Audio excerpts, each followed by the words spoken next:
Current affair series में आज हम क्रॉनिकल की नवंबर माह की मैगज़ीन डिस्कस करेंगे।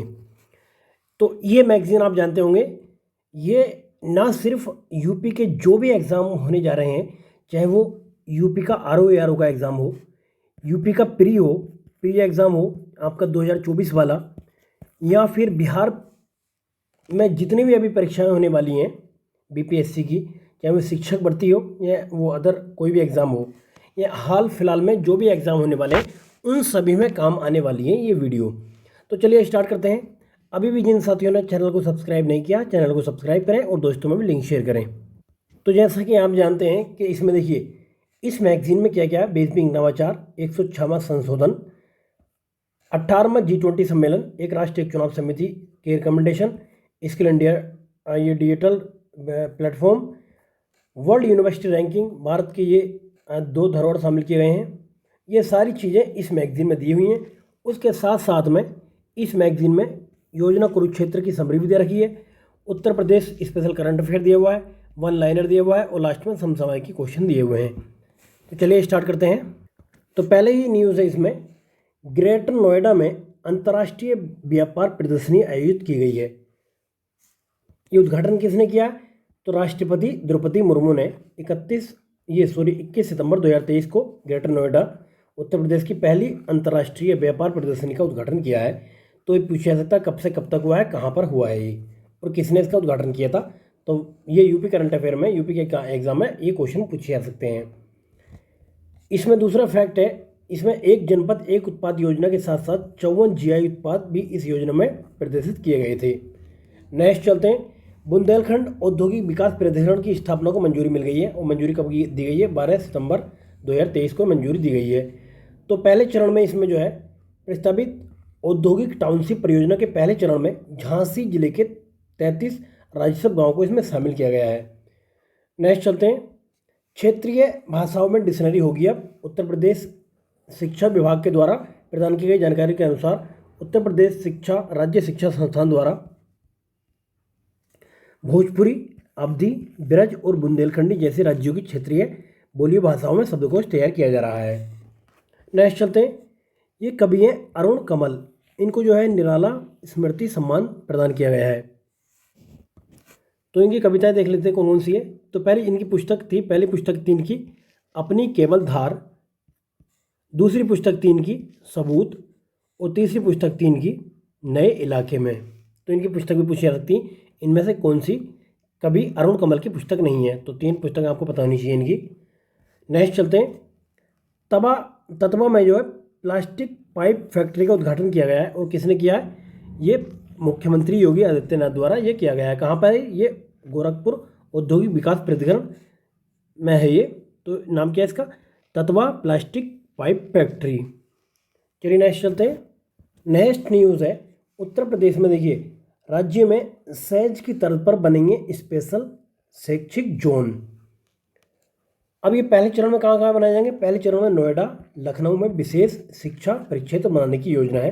तो जिले पूछे जा सकते हैं पहले उसमें चरण में कौन कौन से जिले में बनाए जाएंगे। और ये विचार आया कहाँ से? तो अमेरिकन सलाहकार कंपनी डेलाइट की विभिन्न सेक्टरों में दी गई रिपोर्टों को विभागों के सहयोग से लागू करने पर उत्तर प्रदेश सरकार ने मंजूरी दे दी गई है। तो पूछा सकता है किसने रिकमेंडेशन की? ये डेलाइट कहाँ की है? अमेरिकन सलाहकार कंपनी है। नेक्स्ट चलते हैं। राज्य के स्कूलों में सप्ताह में केवल 29 घंटे पढ़ाई होगी। तो जो भी शिक्षक भर्ती में एग्जाम देने जा रहे हैं बिहार में, तो वो पूछा जा सकता है शिक्षक भर्तियों में कि अब सप्ताह में कितने घंटे पढ़ाई की जाएगी। तो ये 29 घंटे केवल। सोमवार से शुक्रवार तक क्लास चलेगी, 5 से 5.5 घंटे तक की। महीने के 2 शनिवार को 2 से 2.5 घंटे की क्लास होगी, और 2 शनिवार को छुट्टी हुआ करेगी। नेक्स्ट चलते हैं। लखनऊ, आगरा और वाराणसी में बनेंगे यूनिटी मॉल। तो केंद्र सरकार द्वारा उत्तर प्रदेश को कुल 3 यूनिटी मॉल देने की घोषणा के बाद इस पर काम शुरू हो गया। तो आपको पता होना चाहिए लखनऊ है, आगरा है और वाराणसी है। अब इसमें होगा क्या? इसमें यूनिटी मॉल में राज्य द्वारा अपने ओडीओपी उत्पादों, जीआई उत्पादों, हस्तशिल्प उत्पादों व अन्य राज्यों के ओडीपी उत्पादों की प्रदर्शनी और बिक्री की व्यवस्था की जाएगी। किसमें? यूनिटी मॉल में। यूपी में ध्यान रखना 3 जिलों में बनेंगे, वाराणसी, आगरा, लखनऊ। नेक्स्ट चलते हैं। हर घर पेयजल पहुंचने में उत्तर प्रदेश सबसे आगे है। तो इसमें जनवरी 2023 से अब तक ये जो है 61.05 लाख कार्यात्मक घरेलू नए नल कनेक्शन स्थापित करके वर्तमान वित्त वर्ष में प्रगति चार्ट में शीर्ष स्थान प्राप्त किया किसने? उत्तर प्रदेश ने। अगर जिले की बात की जाए तो जिले में कौन टॉप पे है? तो पहले पे बुलंदशहर है, दूसरे पे ये साउथ सलमारा मनकचर आसाम का है, फिर बरेली है। अब टोटल में देखें यार टॉप 10 में यूपी से 7 हैं। नेक्स्ट चलते हैं। 66 लाख से अधिक संपत्ति स्वामित्व रिकॉर्ड तैयार किए गए हैं इसमें उत्तर प्रदेश में। पीएम स्वामित्व योजना के अंतर्गत अब तक 66 लाख से अधिक घरों यानी कि प्रॉपर्टी ओनरशिप कार्ड्स तैयार हो चुके हैं। तो डायरेक्ट ये नंबर भी पूछा जा सकता है कि दिसंबर 2023 तक कितने मतलब ये कार्ड तैयार कर लिए गए, तो डायरेक्ट 66 लाख इसमें ऑप्शन में दिया हुआ होगा। चलिए नेक्स्ट चलते हैं। अगर बात पूछिए यहाँ पे स्वामित्व योजना में सबसे अच्छा प्रदर्शन करने वाले जिलों में, तो ललितपुर पहले नंबर पे है इसमें, कासगंज दूसरे पे, मुरादाबाद तीसरे पे, जालौन चौथे पे, संभल 5वें नंबर पे है। तो पहला दूसरा एटलीस्ट आपको पता होना जरूरी है।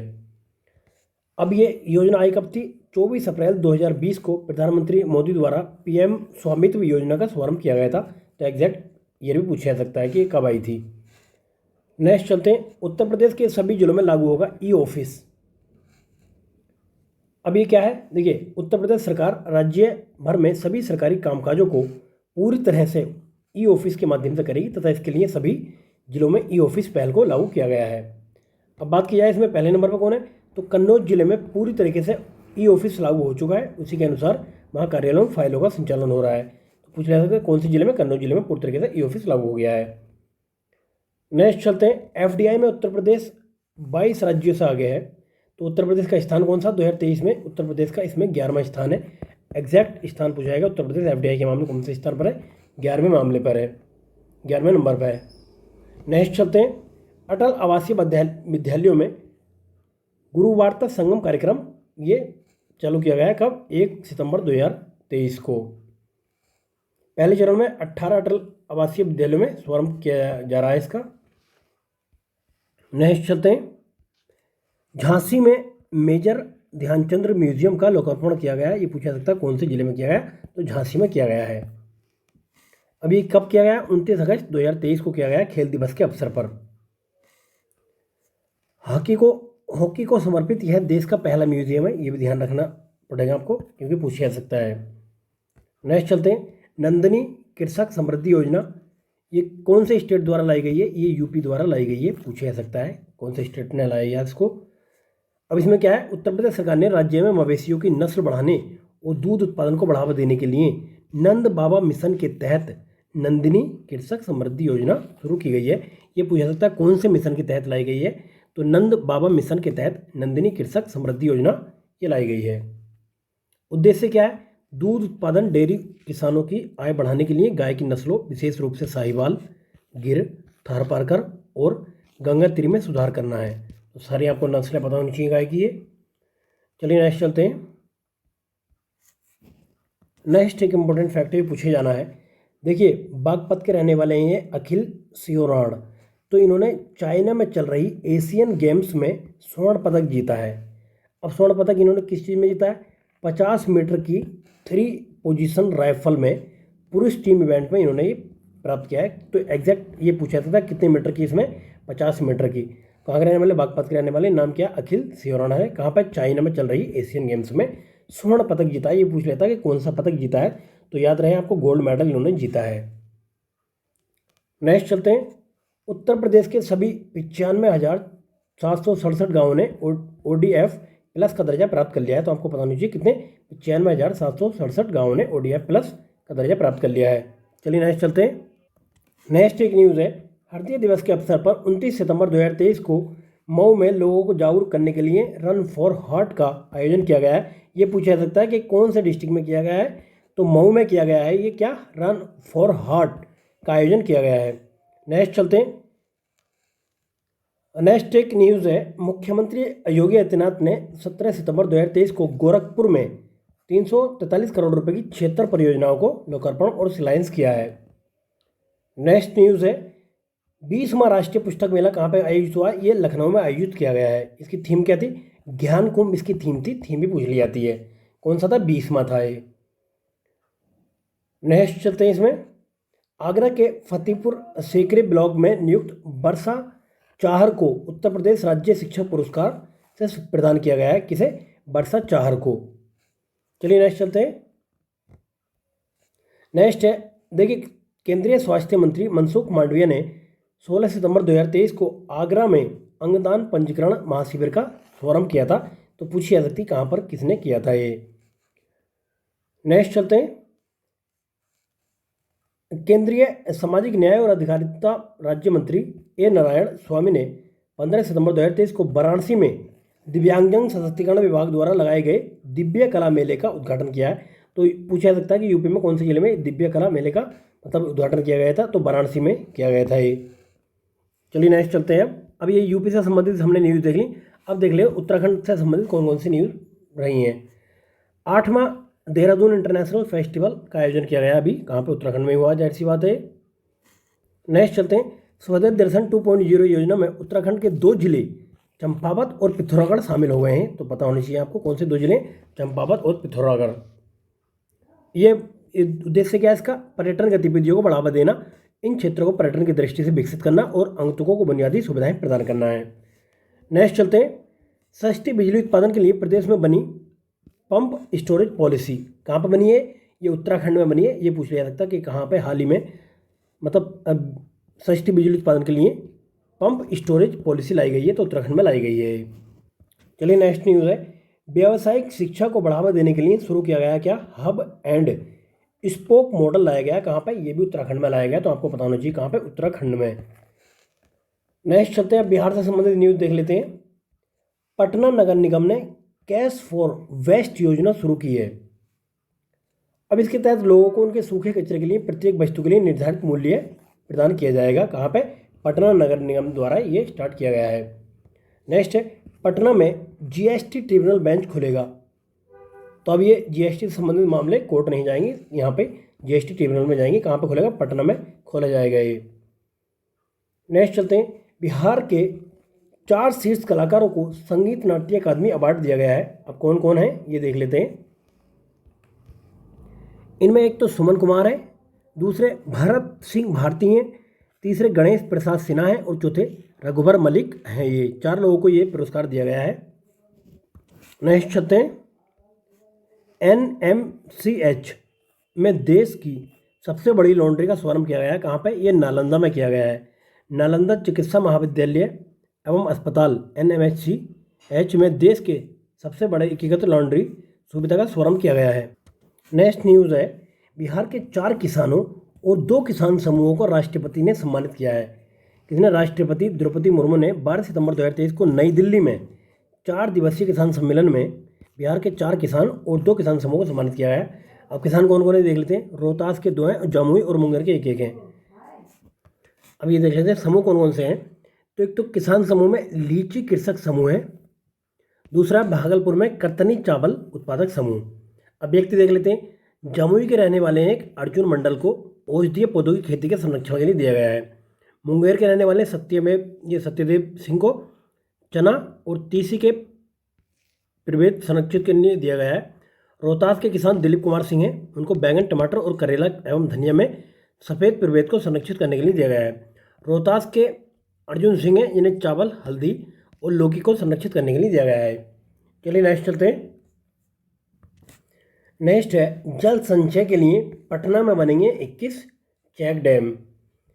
नेक्स्ट है, वेटलैंड की देखरेख के लिए आर्द्रभूमि मित्र, ये यानी केयर टेकर का होगा चयन। किसके लिए? वेटलैंड की देखरेख के लिए। अब इसमें बिहार में जो कितने 45 आर्द्रभूमियों यानी कि वेटलैंड का हेल्थ कार्ड बनाया जा रहा है। वेटलैंड की देखरेख के लिए केयर टेकर भी ये अपॉइंटमेंट किया जाएगा इनका। अब देख लेते हैं कौन कौन से इनमें से। ये फैक्ट इंपॉर्टेंट है कि समस्तीपुर जिले में सबसे अधिक 11 वेटलैंड है। वहीं पे आपने देखा होगा कांवरतल रामसर साइड कहाँ पे है? बेगूसराय जिले में है ये।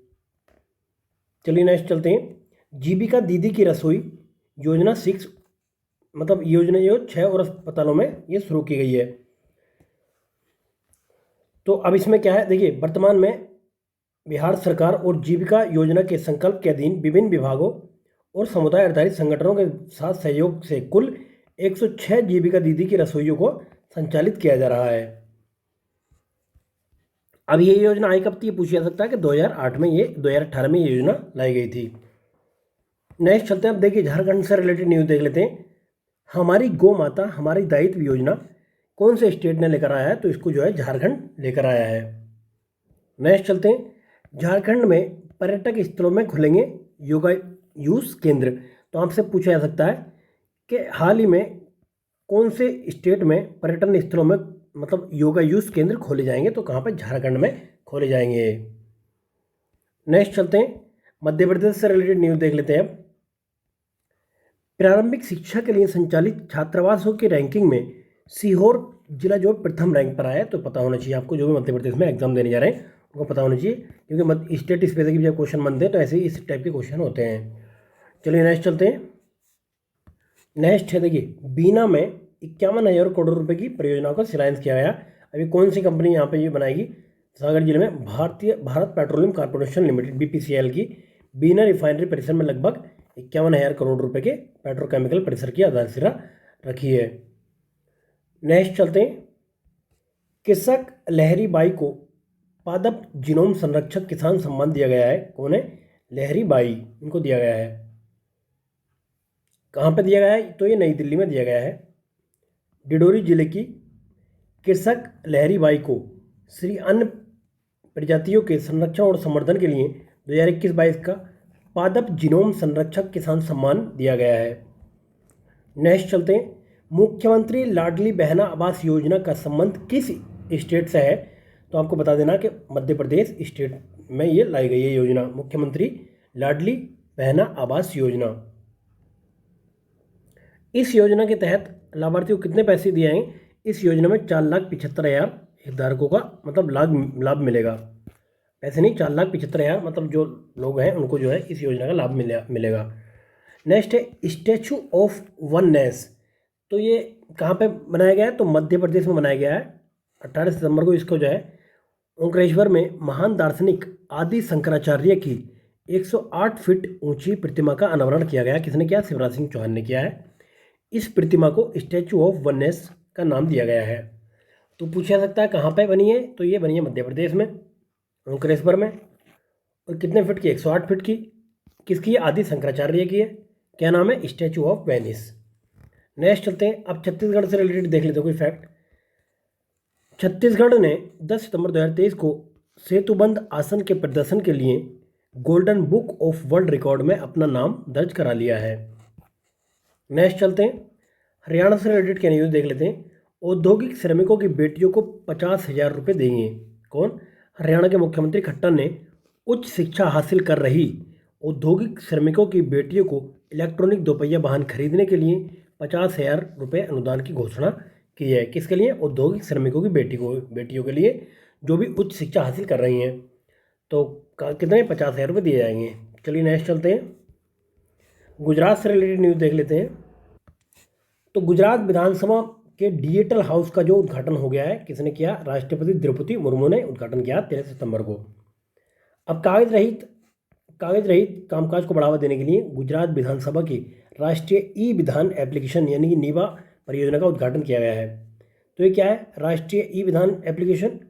ये परियोजना का मुख्य उद्देश्य पूरे भारत के सभी विधानमंडलों को डिजिटल सदनों में परिवर्तित करना है। अब वन नेशन वन एप्लीकेशन लागू करने वाला गुजरात पहला राज्य बन गया है। चलिए नेक्स्ट चलते हैं, राजस्थान से रिलेटेड देख लेते हैं कौन कौन सी न्यूज़ है। विश्व के पहले हेरिटेज रिवर फ्रंट का लोकार्पण किया गया है। किसने, अशोक गहलोत द्वारा। कहाँ पे किया गया है, कोटा शहर में विश्व के पहले हेरिटेज चंबल रिवर फ्रंट का लोकार्पण किया गया है। नेक्स्ट चलते हैं, इंदिरा रसोई योजना ग्रामीण का शुभारंभ किया गया है। पहले शहरी क्षेत्रों में चलती थी, अब ग्रामीण क्षेत्रों में चलेगी। तो अशोक गहलोत ने 10 सितंबर 2023 को, इसकी डेट भी पता होनी चाहिए आपको, टोंक जिले से इंदिरा रसोई योजना ग्रामीण के तहत पूरे प्रदेश में 400 ग्रामीण इंदिरा रसोइयों का शुभारंभ किया है। क्लियर है। अब इसमें क्या होगा, 8 रुपये में पौष्टिक खाना मिलेगा, भरपेट खाना। राज्य सरकार ने कोई भूखा ना सोए की संकल्पना को साकार करने के लिए इंदिरा रसोई का विस्तार ग्रामीण क्षेत्रों में भी किया है। चलिए नेक्स्ट राज्य देख लेते हैं कौन सा है। अब उड़ीसा की बात कर लेते हैं। उड़ीसा सरकार की कुपोषण को दूर करने की पहले देख ले कौन कौन सी है। तो मुख्यमंत्री कौन है? नवीन पटनायक है। तो इन्होंने मुख्यमंत्री संपूर्ण पुष्टि योजना और पद पुष्टि योजना का प्रारंभ किया है। इन योजनाओं के द्वारा गर्भवती महिलाओं तथा नई माताओं, किशोरी लड़कियों और बच्चों के पोषण संबंधी आवश्यकताओं की पूर्ति की जाएगी। तो पहली योजना कौन सी? मुख्यमंत्री संपूर्ण पुष्टि योजना। इस योजना के तहत 15 से 19 वर्ष की सभी किशोरियों को पूरक पोषण आहार उपलब्ध कराया जाएगा। दूसरा है पद पुष्टि योजना। इसमें क्या है? ग्रामीण और आदिवासी क्षेत्रों में रहने वाले युवाओं को उनके परिक्षेत्रों में, गांवों में पका हुआ भोजन मतलब उपलब्ध कराया जाएगा। पूर्वोत्तर राज्य से देख लेते हैं कौन कौन सी न्यूज़ रही है। पूर्वोत्तर क्षेत्रों के लिए कोहिमा और नामची को जोनल स्मार्ट सिटी पुरस्कार दिया गया है। तो नागालैंड की राजधानी है कोहिमा और सिक्किम का एक क्षेत्र है नामची को 2022 के लिए भारत स्मार्ट सिटी पुरस्कार प्रतियोगिता के तहत पूर्वोत्तर क्षेत्र के लिए जोनल स्मार्ट सिटी पुरस्कार दिया गया है। नेक्स्ट चलते हैं। मुख्यमंत्री श्रमिक कल्याण योजना, ये कहाँ पर लाई गई है? तो अरुणाचल प्रदेश में योजना लाई गई है। राष्ट्रीय मजदूर दिवस समारोह के हिस्से के रूप में मुख्यमंत्री श्रमिक कल्याण योजना शुरू करने की घोषणा की गई है। उद्देश्य क्या है इसका? राज्य की श्रम शक्ति के कल्याण को बढ़ावा देना, पंजीकृत श्रमिकों के लिए विभिन्न प्रोत्साहन और लाभ प्रदान करना इसका मुख्य उद्देश्य है। चलिए नेक्स्ट चलते हैं। अब दक्षिण भारत से रिलेटेड देख लेते हैं कौन कौन सी न्यूज़ यहाँ पे काम की है। तेलंगाना में भारत की पहली गोरिल्ला ग्लास मैन्युफैक्चरिंग फैसिलिटी अब ये जो है ये उपलब्ध होगी। तो कार्निंग इंक तेलंगाना में अपनी गोरिल्ला ग्लास विनिर्माण सुविधा स्थापित करेगा, जो देश में अपनी तरह का पहला निवेश होगा। कौन? कार्निंग इंक। नेक्स्ट चलते हैं। बेंगलुरु में मल्टी मॉडल लॉजिस्टिक पार्क विकसित करेगा। कौन? NHAI यानी कि भारतीय राष्ट्रीय राजमार्ग प्राधिकरण ने 18 सितंबर 2023 को बेंगलुरु में multi modal logistic park MLP विकसित करने के लिए एक समझौते पर हस्ताक्षर किए हैं। नेक्स्ट चलते हैं। अब बात कर लेते हैं राष्ट्रीय न्यूज़ के बारे में। एक राष्ट्र एक चुनाव समिति बनी थी, तो पूछ लिया जा सकता है कि किसकी अध्यक्षता में बनी थी? तो पूर्व राष्ट्रपति रामनाथ कोविंद की अध्यक्षता में बनी थी। 8 सदस्यीय समिति थी ये। इसकी पहली बैठक पूछ लिया जा सकती कहाँ हुई थी? पहली बैठक इसकी दिल्ली में आयोजित की गई थी। देखिए, इससे पहले 2018 में न्यायमूर्ति BS चौहान की अध्यक्षता में 21वें विधि आयोग ने भी एक मसौदा रिपोर्ट में एक राष्ट्र एक चुनाव की सिफारिश की थी। नेक्स्ट चलते हैं। स्किल इंडिया डिजिटल प्लेटफॉर्म का शुभारंभ किया गया है। केंद्रीय शिक्षा और कौशल विकास मंत्री धर्मेंद्र प्रधान ने 13 सितंबर 2023 को digital platform skill India digital यानी कि SID का ये शुभारंभ किया है। अब स्किल इंडिया डिजिटल का उद्देश्य भारत के कौशल, शिक्षा, रोजगार और उद्यमिता परिदृश्य को रूपांतरित करना है। नेक्स्ट चलते हैं। अंतर्राष्ट्रीय अधिवक्ता सम्मेलन 2023 का आयोजन कहाँ पर किया गया है? ये पूछ लिया जा सकता है। तो इसका आयोजन 23 से 24 सितंबर तक नई दिल्ली में न्याय वितरण प्रणाली में उभरती चुनौतियां नामक विषय पर अंतर्राष्ट्रीय अधिवक्ता सम्मेलन 2023 का आयोजन किया गया है। तो पूछ लिया जा सकता है ये सम्मेलन कहाँ पे हुआ? नई दिल्ली में हुआ। इसकी विषय क्या था? न्याय वितरण प्रणाली में उभरती चुनौतियाँ इसका विषय था। नेक्स्ट चलते हैं। इसका उद्घाटन किसने किया था? उद्घाटन नोट देख लो। इसका उद्घाटन किया था नरेंद्र मोदी ने। नेक्स्ट है, डैक द्वारा रक्षा उपकरणों के खरीद की मंजूरी दे दी गई है। डैक क्या है? डैक है रक्षा प्राधिकरण परिषद ने 15 सितंबर 2023 को लगभग 45,000 करोड़ रुपए के 9 पूंजी अधिग्रहण प्रस्तावों को स्वीकृति दे दी है। तो इसमें तो कुछ डायरेक्ट पूछा जाएगा नहीं। नेक्स्ट चलते हैं। अब कृषि क्षेत्र से संबंधित 3 पहलों का शुभारंभ किया गया अभी, तो पता होनी चाहिए आपको। मेंस में भी आप यूज़ कर सकते हो इसको। तो इसको जो है कृषि मंत्री ये नरेंद्र सिंह तोमर ने 19 सितंबर 2023 को ये पहलों का अनावरण किया है। अब कौन कौन सी पहले ही देख लेते हैं। पहली पहल इसमें किसान ऋण पोर्टल यानी KRP के नाम से जाना जाता है इसको। यह डिजिटल प्लेटफॉर्म किसानों को उनके डेटा ऋण वितरण विशिष्टताओं, ब्याज सहायता दावों का व्यापक दृष्टिकोण प्रदान करता है और कुशल कृषि ऋण की सुविधा भी प्रदान करता है। दूसरा एक था डोर टू डोर केसीसी अभियान, यानी कि घर घर किसान क्रेडिट कार्ड केसीसी अभियान एक महत्वाकांक्षी अभियान है जो भारत के हर किसान को किसान क्रेडिट कार्ड योजना का लाभ पहुंचाने हेतु उद्देशित है। तीसरा जो है इसमें वो है मौसम सूचना नेटवर्क डाटा सिस्टम, यानी कि विंड्स मैनुअल। इस पहल का उद्देश्य क्या है? मौसम के पैटर्न पर हितधारकों को कार्रवाई योग्य अंतर्दृष्टि प्रदान करके किसानों को उनकी कृषि गतिविधियों के बारे में सूचित निर्णय लेने में सहायता करना। नेक्स्ट चलते हैं। देखिए, अभी राज्यसभा में उपाध्यक्षों के पैनल में 50% महिलाएं हैं। तो ये कितने सदस्य हैं? देखिए, 8 सदस्य पैनल में 4 महिलाएं। कौन कौन है इसमें? भारतीय जनता पार्टी की सांसद, एक तो कांता कारदाम है, दूसरी है सुमित्रा वाल्मीकि, तीसरी गीता उर्फ चंद्रप्रभा और चौथी है बीजू जनता दल की ममता मोहंता। नेक्स्ट चलते हैं। नेक्स्ट है रक्षा मंत्रालय ने पिरलय, देखिए पूछा ऐसा आपसे पेपर में कि हाल ही में चर्चा में रही पिरलय क्या है? तो पिरलय एक मिसाइल है, बैलिस्टिक मिसाइल है। तो रक्षा मंत्रालय ने पिरलय मिसाइल खरीद के प्रस्तावों को मंजूरी दे दी है। तब ये देख लेते हैं किस टाइप की मिसाइल है।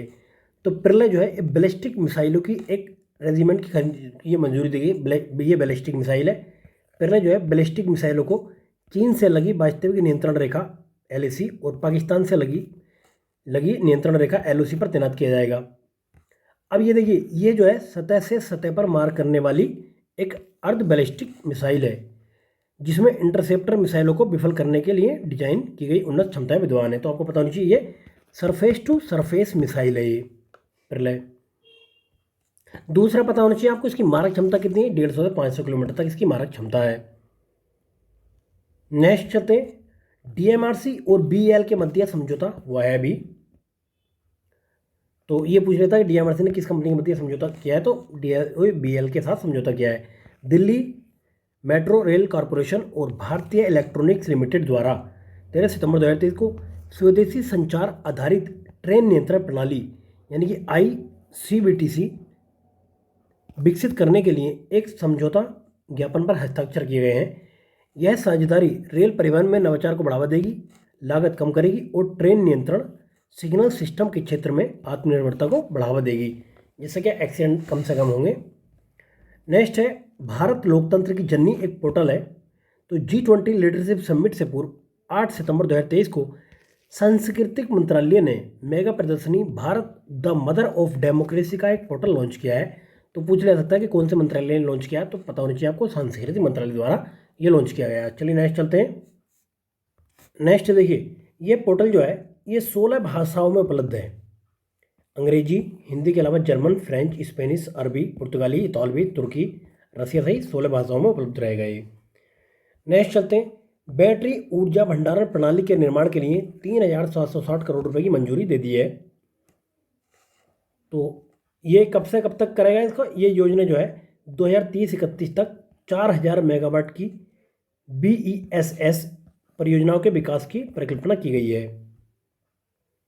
इसमें बजटीय सहायता के रूप में पूंजीगत लागत के 40% तक वित्तीय सहायता दी जाएगी। नेक्स्ट चलते हैं। हिमाचल और उत्तराखंड में औद्योगिक विकास हेतु वित्तीय मंजूरी दे दी गई है। चलिए नेक्स्ट चलते हैं।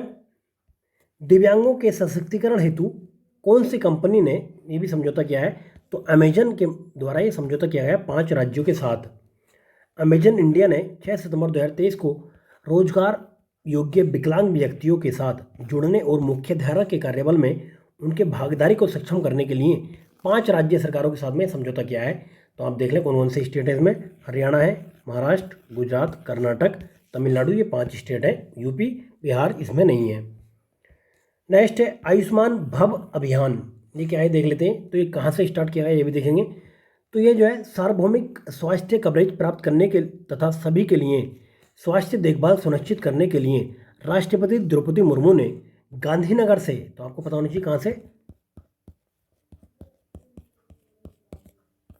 गांधीनगर से इसको जो है इस अभियान को शुभारंभ किया है 13 सितंबर 2023 को। स्वास्थ्य एवं परिवार कल्याण मंत्रालय द्वारा शुरू किया गया आयुष्मान भव अभियान एक व्यापक राष्ट्रव्यापी स्वास्थ्य सेवा पहल है।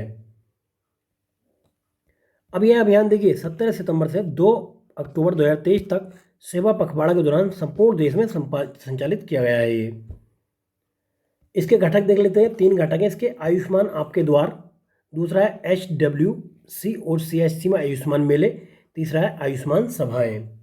नेक्स्ट चलते हैं। नेक्स्ट एक इम्पोर्टेंट न्यूज़ है, विश्व की पहली 100% इथेनॉल ईंधन वाली कार लॉन्च की गई है। तो ये कार किसने लॉन्च की है और कहाँ लॉन्च की है, ये क्वेश्चन बनता है। तो सड़क परिवहन और राजमार्ग मंत्री नितिन गडकरी द्वारा 31 अगस्त 2023 को नई दिल्ली में विश्व की पहली 100% जो है इथेनॉल ऊर्जा ये वाली कार रहेगी, मतलब लॉन्च की गई है। ठीक है, तो पूछ रहे हैं कहाँ पर की गई, तो ये दिल्ली में लॉन्च की गई है। सरकार के अनुसार पेट्रोल में 20% एथेनॉल मिश्रण लागू करने से देश का आयात बिल में कम से कम 35,000 करोड़ रुपए की बचत होगी। नेक्स्ट चलते हैं। एनसीईआरटी को जो है डीम्ड विश्वविद्यालय का दर्जा दे दिया गया है। कब? इसका एनसीईआरटी का भी हाल ही में 63वां सम्मेलन हुआ था दिल्ली में। ठीक है, स्थापना दिवस समारोह हुआ था दिल्ली में, तो ये दर्जा दिया गया है। अब एनसीईआरटी के बारे में देख लेते हैं। एनसीईआरटी जो है एक सरकार द्वारा स्वायत्त संगठन है। इसकी स्थापना 27 जुलाई 1961 को हुई थी और औपचारिक संचालन जो हुआ था 1 सितंबर 1961 को संचालन हुआ था इसका। नेक्स्ट है, ट्रांसजेंडरों के लिए भारत का पहला समर्पित ओपीडी कहाँ पर खोला गया है? नई दिल्ली में राम मनोहर लोहिया अस्पताल में खोला गया है। चलिए नेक्स्ट चलते हैं। INS महेंद्रगिरी का जल अवतरण किया गया है, किसके द्वारा और कहाँ पे? 1 सितंबर 2023 को उपराष्ट्रपति जगदीप धनखड़ की पत्नी सुदेश धनखड़ ने मुंबई के मझगांव, कहाँ पे? मुंबई के मझगांव डॉक शिपबिल्डर्स लिमिटेड में भारतीय नौसेना के युद्धपोत INS महेंद्रगिरी का जल अवतरण किया गया है। तो कौन से प्रोजेक्ट के तहत ये बनाई जा रही थी? तो ये जो थी, ये प्रोजेक्ट 17 अल्फा के तहत निर्मित युद्धपोतों में से INS महेंद्रगिरी 7वां और आखिरी स्टील्थ फ्रिगेट है। क्लियर है? चलिए आगे बढ़ते हैं। अब इसके 6 और देख लेते हैं कौन कौन से थे। इससे पहले INS नीलगिरी था, INS Himgiri, INS Taragiri, INS Udayagiri, INS Dunagiri, INS Vindhyagiri, ये सारे जो पर्वत श्रृंखलाओं के नाम पर रखे गए हैं। तो अभी लास्ट कौन सा था? लास्ट था INS महेंद्रगिरी। और महेंद्रगिरी ये नाम क्यों रखा है? क्योंकि उड़ीसा में एक पर्वत श्रृंखला है पूर्वी घाट पर, उसका नाम महेंद्रगिरी है। ठीक है, चलिए नेक्स्ट चलते हैं। सफदरजंग हवाई अड्डे पर उड़ान भवन का उद्घाटन किया गया है। कहाँ पे उड़ान भवन? ये दिल्ली में है। केंद्रीय नागरिक उड्डयन मंत्री ने 18 सितंबर 2023 को दिल्ली के सफदरजंग हवाई अड्डे पर एक एकीकृत कार्यालय परिसर उड़ान भवन का उद्घाटन किया है। नेक्स्ट चलते हैं। सागर परिक्रमा चरण ये 8वां था। तो 8वां चरण की स्टार्टिंग कहाँ से हुई थी देख लेते हैं। तो 8वें चरण की स्टार्टिंग जो हुई थी कन्याकुमारी जिले के थेंगापट्टम समुद्र तट पर सागर परिक्रमा के 8वें चरण का शुभारंभ किया गया था। तो एग्जैक्ट प्लेस पूछ लेता कहाँ से? कन्याकुमारी जिले के थेंगापट्टम समुद्र तट से किया गया था ये। नेक्स्ट चलते हैं। अगर पूछे आपसे कि पहले चरण की स्टार्टिंग कहाँ से हुई थी, तो 5 मार्च 2022 को सागर परिक्रमा के प्रथम चरण की शुरुआत मांडवी गुजरात से की गई थी। ये इंपॉर्टेंट फैक्ट है, नोट कर लो इसको। तो ये क्या होगा इससे? सागर परिक्रमा यात्रा एक आउटरीच कार्यक्रम है जिसका उद्देश्य क्या है? तटीय क्षेत्र में मछुआरे समुदाय तक पहुंचना है। नेक्स्ट चलते हैं। नेक्स्ट 106वां संविधान संशोधन अधिनियम लाया गया 2023। तो कब लाया गया? 28 सितंबर 2023 को 106वां संविधान संशोधन अधिनियम 2023 को मंजूरी दे दी गई है। लोकसभा, ये किससे संबंधित है? लोकसभा और राज्य विधानसभाओं में महिलाओं के लिए 1/3 यानी कि 1/3 आरक्षण का प्रावधान करता है ये। तो संसद में इसे 128वां संविधान संशोधन विधेयक के रूप में पेश किया गया था। नागरिक शक्ति बंधन अधिनियम का नाम भी इसको दिया गया है। अब ये 128वां जो संविधान संशोधन विधेयक था, यह 20 सितंबर 2023 को लोकसभा में लाया गया और 21 सितंबर 2023 को राज्यसभा में पारित किया गया। अभी की अगर बात की जाए, अगर कहीं भी आप मेंस में इसको जीएस के पेपर में या फिर एसए में अगर डालना चाहें वुमेन एम्पावरमेंट में, तो अभी कितना है? अभी लोकसभा में 82 महिला सांसद हैं, यानी कि 15.2%, और राज्यसभा में 31 है, यानी कि 13% है केवल। चलिए नेक्स्ट चलते हैं। नेक्स्ट है राष्ट्रीय चिकित्सा आयोग को वैश्विक मान्यता मिल गई है। भारत के राष्ट्रीय चिकित्सा आयोग को 10 वर्षों के उल्लेखनीय कार्यकाल के लिए प्रतिष्ठित world federation for medical education द्वारा हाल ही में मान्यता प्राप्त हो गई है। नेक्स्ट चलते हैं। नेक्स्ट है विशाखापट्टनम बंदरगाह के अंतर्राष्ट्रीय क्रूज टर्मिनल का उद्घाटन किया गया है। तो पूछा जा सकता है कि हाल ही में कहाँ पर अंतर्राष्ट्रीय क्रूज टर्मिनल का उद्घाटन किया है, तो विशाखापट्टनम बंदरगाह पर किया गया है ये। नेक्स्ट चलते हैं। ट्रांसजेंडर व्यक्तियों का कल्याण सुनिश्चित करने के लिए एक एडवाइजरी जारी की है, किसके द्वारा? राष्ट्रीय मानवाधिकार आयोग यानी कि NHRC ने 26 सितंबर 2023 को ट्रांसजेंडर व्यक्तियों का कल्याण सुनिश्चित करने के लिए केंद्र और राज्य सरकारों को एडवाइजरी जारी की है। तो किसने? NHRC द्वारा। क्लियर है? चलिए नेक्स्ट चलते हैं। अब इससे संबंधित एक ये ट्रांसजेंडर व्यक्तियों के अधिकारों को ट्रांसजेंडर व्यक्ति अधिकार संरक्षण अधिनियम 2019 के तहत के माध्यम से मान्यता और कानूनी वैधता प्राप्त हुई है, जिसका उद्देश्य इनके अधिकारों को संरक्षण प्रदान करना और उन्हें बनाए रखना है। नेक्स्ट चलते हैं। कला संस्कृति से देख लेते हैं। नुआखाई उत्सव 2023 का आयोजन कहाँ पे किया गया है? तो ये उड़ीसा में किया गया है। पारंपरिक नुआखाई उत्सव ये उड़ीसा में मनाया गया। यह पारंपरिक रूप से गणेश चतुर्थी के अगले दिन मनाया जाता है। यह त्यौहार पश्चिमी उड़ीसा, झारखंड के सिमडेगा जैसे पड़ोसी क्षेत्रों में विशेष महत्व रखता है। नुआखाई राज्य में एक वार्षिक फसल उत्सव है जो नए चावल के आगमन का प्रतीक है। जब नए चावल आने वाला काटने वाला होता है तब उससे पहले ही मनाया जाता है। चलिए नेक्स्ट चलते हैं। फणिगिरी कलाकृतियाँ, ये देखिए 200 ईसा पूर्व से 400 ईसा पूर्व तक की फणिगिरी कलाकृतियाँ, जिन्हें 1942 में खोजा गया था, वर्तमान में New York metropolitan museum of art में आयोजित एक प्रदर्शनी में प्रदर्शित की जा रही हैं। अब ये मिली कहाँ थी? तो ये फणिगिरी में खोजे गए थोराना बहुत महत्वपूर्ण है, क्योंकि ये सांची के दक्षिण में सबसे पहले पाए गए थोराना से ही हैं। कहाँ से मिली थी? फणिगिरी तेलंगाना राज्य का एक छोटा सा गांव है। चलिए नेक्स्ट चलते हैं। नेक्स्ट है मेरी माटी मेरा देश के तहत अमृत कलश यात्रा। इसके बारे में देख लेते हैं, यहाँ से क्वेश्चन बन सकता है। तो केंद्रीय गृह एवं सहकारिता मंत्री अमित शाह ने 1 सितंबर 2023 को नई दिल्ली में मेरी माटी मेरा देश अभियान के तहत अमृत कलश यात्रा की शुरुआत की है। किसके द्वारा? अमित शाह द्वारा शुरुआत की गई है 1 सितंबर 2023 को। उद्देश्य क्या है इसका? उद्देश्य है प्रत्येक नागरिक को श्रेष्ठ भारत के निर्माण के विचार के से भावनात्मक रूप से जोड़ना है, इसका उद्देश्य है। इस कलश यात्रा के तहत क्या है? 1 से 30 सितंबर तक प्रत्येक घर, वार्ड और गांव से एक बर्तन में मिट्टी या अनाज एकत्रित किया जाएगा, जिसके बाद 1 से 13 अक्टूबर 2023 तक ब्लॉक में और बाद में 22 से 27 अक्टूबर 2023 तक राज्य स्तर पर इसका पालन किया जाएगा। उसके बाद 28 से 30 अक्टूबर 2023 तक तीसरे बीच में 7500 बर्तन देश की राजधानी नई दिल्ली पहुंच जाएंगे। इन अमृत कलशों की मिट्टी प्रधानमंत्री मोदी द्वारा दिल्ली में बनी अमृत वाटिका में रखी जाएगी। चलिए आगे चलते हैं। भारत के 2 स्थल यूनेस्को की विश्व धरोहर सूची में शामिल हो गए हैं। अभी देख लेते हैं कौन कौन से हैं।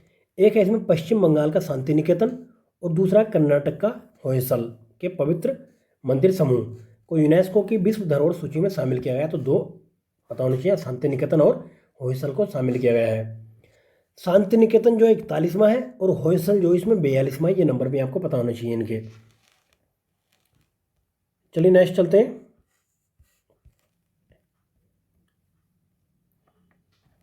नेक्स्ट है इसमें इंडियन हेरिटेज ऐप और ई परमिशन पोर्टल लॉन्च किया गया है। तो किसके द्वारा लॉन्च?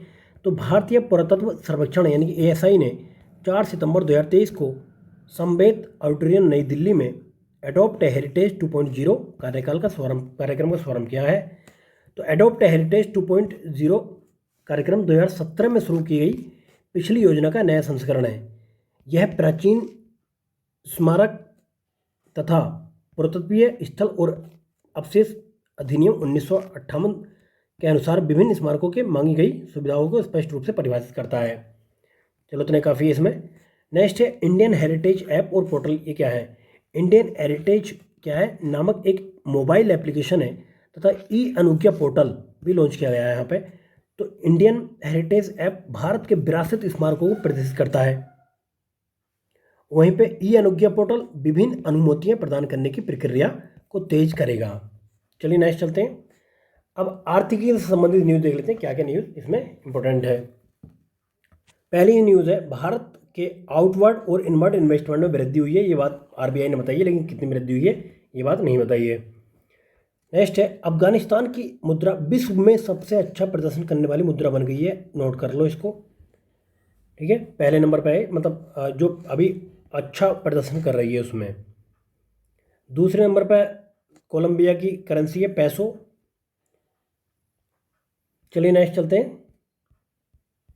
नेक्स्ट है, वर्ल्ड स्पाइस कांग्रेस का 14वां संस्करण आया है, यानी कि विश्व मसाला Congress, World Spice Congress WSC का 14वां संस्करण 15 से 17 सितंबर 2023 को नवी मुंबई के बासी में आयोजित किया गया है। इसकी थीम क्या थी? विजन 2030 मसाले स्थिरता, उत्पादकता, नवाचार, सहयोग, उत्कृष्टता और सुरक्षा। ये जो इसकी थीम थी पूछी जा सकती। कहाँ पे हुआ? नवी मुंबई के बासी में आयोजित किया गया है। ये 14वां संस्करण था विश्व मसाला कांग्रेस का। नेक्स्ट चलते हैं। KBIC ने अपने उत्पादों को लोकप्रिय बनाने के लिए 3 समझौतों पर हस्ताक्षर किए हैं। किस किस के साथ? एक तो ये समझौता किया गया है भारती के साथ, दूसरा NBC इंडिया लिमिटेड के साथ, तीसरा डिजिटल इंडिया कॉरपोरेशन के साथ, इनके साथ समझौता किया है। चलिए नेक्स्ट चलते हैं। नेक्स्ट है, सुवेन फार्मास्यूटिकल में FDI की मंजूरी दे दी गई है। तो आर्थिक मामलों की मंत्रिमंडलीय समिति ये मंजूरी देती है। 13 सितंबर 2023 को भारतीय कंपनी सुवेन फार्मास्यूटिकल लिमिटेड में साइप्रस की बेरहायंदा लिमिटेड द्वारा 9,589 करोड़ रुपए तक के प्रत्यक्ष विदेशी निवेश की स्वीकृति दे दी गई है। तो सरकार की इस मंजूरी के तहत सुवेन फार्मास्यूटिकल लिमिटेड के 76% इक्विटी शेयरों का अधिग्रहण किया जाएगा। अब ये देखिए, मौजूदा समय में क्या है कि FDI नीति के अनुसार ग्रीनफील्ड फार्मास्यूटिकल परियोजनाओं में स्वचालित माध्यम से कितना 100% FDI की अनुमति है इसमें। क्लियर है? फार्मास्यूटिकल में अगर कहे कि ग्रीनफील्ड में कितने % की अनुमति है? 100% की अनुमति है अभी। नेक्स्ट चलते हैं। RBI द्वारा बैंकों के निवेश पोर्टफोलियो मानदंडों में संशोधन किया गया है, क्योंकि 2000 के नोट वापस किए जा रहे थे, इसलिए संशोधन किया गया था। बाकी इसमें कुछ ऐसा न्यूज़ काम की है नहीं। चलिए आगे बढ़ते हैं। आगे है, टाटा स्टील ने UK सरकार के साथ 500 मिलियन पाउंड का समझौता किया है। तो ये पूछा जा सकता है, हाल ही में टाटा स्टील द्वारा किस देश के साथ में 500 मिलियन पाउंड का समझौता किया गया? तो UK सरकार के साथ में समझौता किया गया है। नेक्स्ट है, श्रम और रोजगार मंत्रालय का निजी नौकरी फर्मों के साथ समझौता हुआ है अभी। श्रम और रोजगार मंत्रालय ने 12 सितंबर 2023 को राष्ट्रीय करियर सेवा NCS पोर्टल के साथ एकीकृत करने के लिए प्रमुख निजी नौकरी पोर्टलों, कंपनियों, नियोक्ताओं और कौशल प्रदाताओं के साथ समझौते पर हस्ताक्षर किए हैं। नेक्स्ट चलते हैं। डेटा संचालित नवाचार हेतु नाबार्ड की UNDP के साथ में साझेदारी हुई है। किसके लिए? डेटा संचालित नवाचार के लिए। पूछा सकता है नाबार्ड ने किसके साथ में समझौता किया है? UNDP के साथ में ये समझौता किया है। चलिए आगे बढ़ते हैं।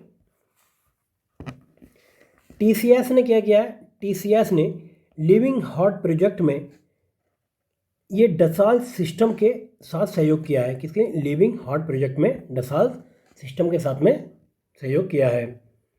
नेक्स्ट है, NTPC ग्रीन एनर्जी लिमिटेड का नायरा एनर्जी के साथ में समझौता हुआ है। ये पता होना चाहिए, NTPC ग्रीन एनर्जी लिमिटेड का नायरा एनर्जी के साथ में समझौता हुआ है। NTPC green energy limited NGEL और अंतर्राष्ट्रीय स्तर की डाउनस्ट्रीम ऊर्जा कंपनी नायरा एनर्जी ने 11 सितंबर 2023 को एक समझौते पर हस्ताक्षर किए हैं। इस समझौते के तहत क्या होगा? हरित हाइड्रोजन और हरित ऊर्जा क्षेत्र के अवसरों की पड़ताल की जाएगी। नेक्स्ट चलते हैं। Business responsibility and sustainability reporting पर कार्यशाला हुई है। कहाँ पे हुई है ये पूछा सकता है। Indian institute of corporate affairs IICA ने 12 सितंबर 2023 को मुंबई में यूनिसेफ और नेशनल स्टॉक एक्सचेंज के सहयोग से business responsibility and sustainability reporting पर एक कार्यशाला का आयोजन किया है। तो कहाँ पे हुआ? मुंबई में हुआ है, पूछा जा सकता है। चलिए आगे बढ़ते हैं। नेक्स्ट है आरबीआई का वित्तीय समावेशन सूचकांक आया है मार्च का, इसमें 60.1 स्कोर बताया है। तो पूछ लिया था कि वित्तीय समावेशन सूचकांक कौन जारी करता है? तो आरबीआई द्वारा ये जारी किया जाता है। नेक्स्ट है आरबीआई द्वारा आईसीआरआर वापस लेने का निर्णय लिया गया है। उद्देश्य क्या था इसका? उद्देश्य बैंकिंग प्रणाली में 2000 रुपये के नोटों की वापसी सहित विभिन्न कारकों से उत्पन्न अधिशेष तरलता को अवशोषित करना था। चलिए नेक्स्ट चलते हैं। अब अंतर्राष्ट्रीय न्यूज़ देख लेते हैं कौन कौन सी आपके एग्जाम के पॉइंट ऑफ व्यू से काम की है। तो पहले ही न्यूज़ है इसमें, G20 का 18 मार्च यानी कि 18वां शिखर सम्मेलन कहाँ पे हुआ? नई दिल्ली में हुआ था, 9 से 10 सितंबर के बीच में ये। तो इसकी थीम पूछी जा सकती है, वसुधैव कुटुंबकम थीम थी, यानी कि विश्व एक परिवार है। तो इसमें एक चीज़ ध्यान देने वाली बात है कि 9 सितंबर को क्या हुआ था कि 55 देशों वाले अफ्रीकी संघ, एक अफ्रीकी संघ है जिसमें 55 देश हैं, को इसमें जो है G20 की स्थायी सदस्यता प्रदान की गई है। तो कौन सा ऐसा संघ है जिसे जो है अभी हाल ही में G20 में स्थायी सदस्यता दी गई है? तो अफ्रीकी संघ है, यानी कि अफ्रीकन यूनियन है। तो इसमें कमोरेस संघ के राष्ट्रपति हैं एक, जो अफ्रीकी संघ के अध्यक्ष भी हैं, अजाली असोमानी ने G20 के स्थायी सदस्य के तौर पर आसन ग्रहण किया है। तो आपको पता होना चाहिए कि अफ्रीकी संघ के अध्यक्ष कौन है? अजाली असोमानी है। नेक्स्ट चलते हैं। नेक्स्ट है, देखिए इसमें G20 में हुआ क्या है, इसमें एक प्रोजेक्ट लाया है, भारत मध्य पूर्व यूरोप आर्थिक गलियारा की घोषणा की गई है G20 के सम्मेलन में ही। नेक्स्ट है, इस बार देखिए ट्रोइका की अगर बात की जाए, ट्रोइका में 3 देश होते हैं, एक तो वो जहाँ पे G20 की पिछली बैठक हुई थी, एक वर्तमान बैठक वाली और एक अगली बैठक। तो पिछली बैठक कहाँ पे हुई थी? पिछली बैठक इंडोनेशिया में हुई थी, वर्तमान बैठक भारत में हुई है। नेक्स्ट बैठक जो होगी 19वीं बैठक G20 की, वो ब्राज़ील में होगी। तो इसलिए ट्रोइका में 3 देश हैं ये, इंडोनेशिया, भारत और ब्राज़ील इस बार। ठीक है, चलिए नेक्स्ट चलते हैं। अब बात कर लेते हैं G20 बना कब था? तो 1999 में, सितंबर 1999 में अंतर्राष्ट्रीय वित्तीय स्थिरता को बनाए रखने के लिए ये जो G20 का गठन किया गया था।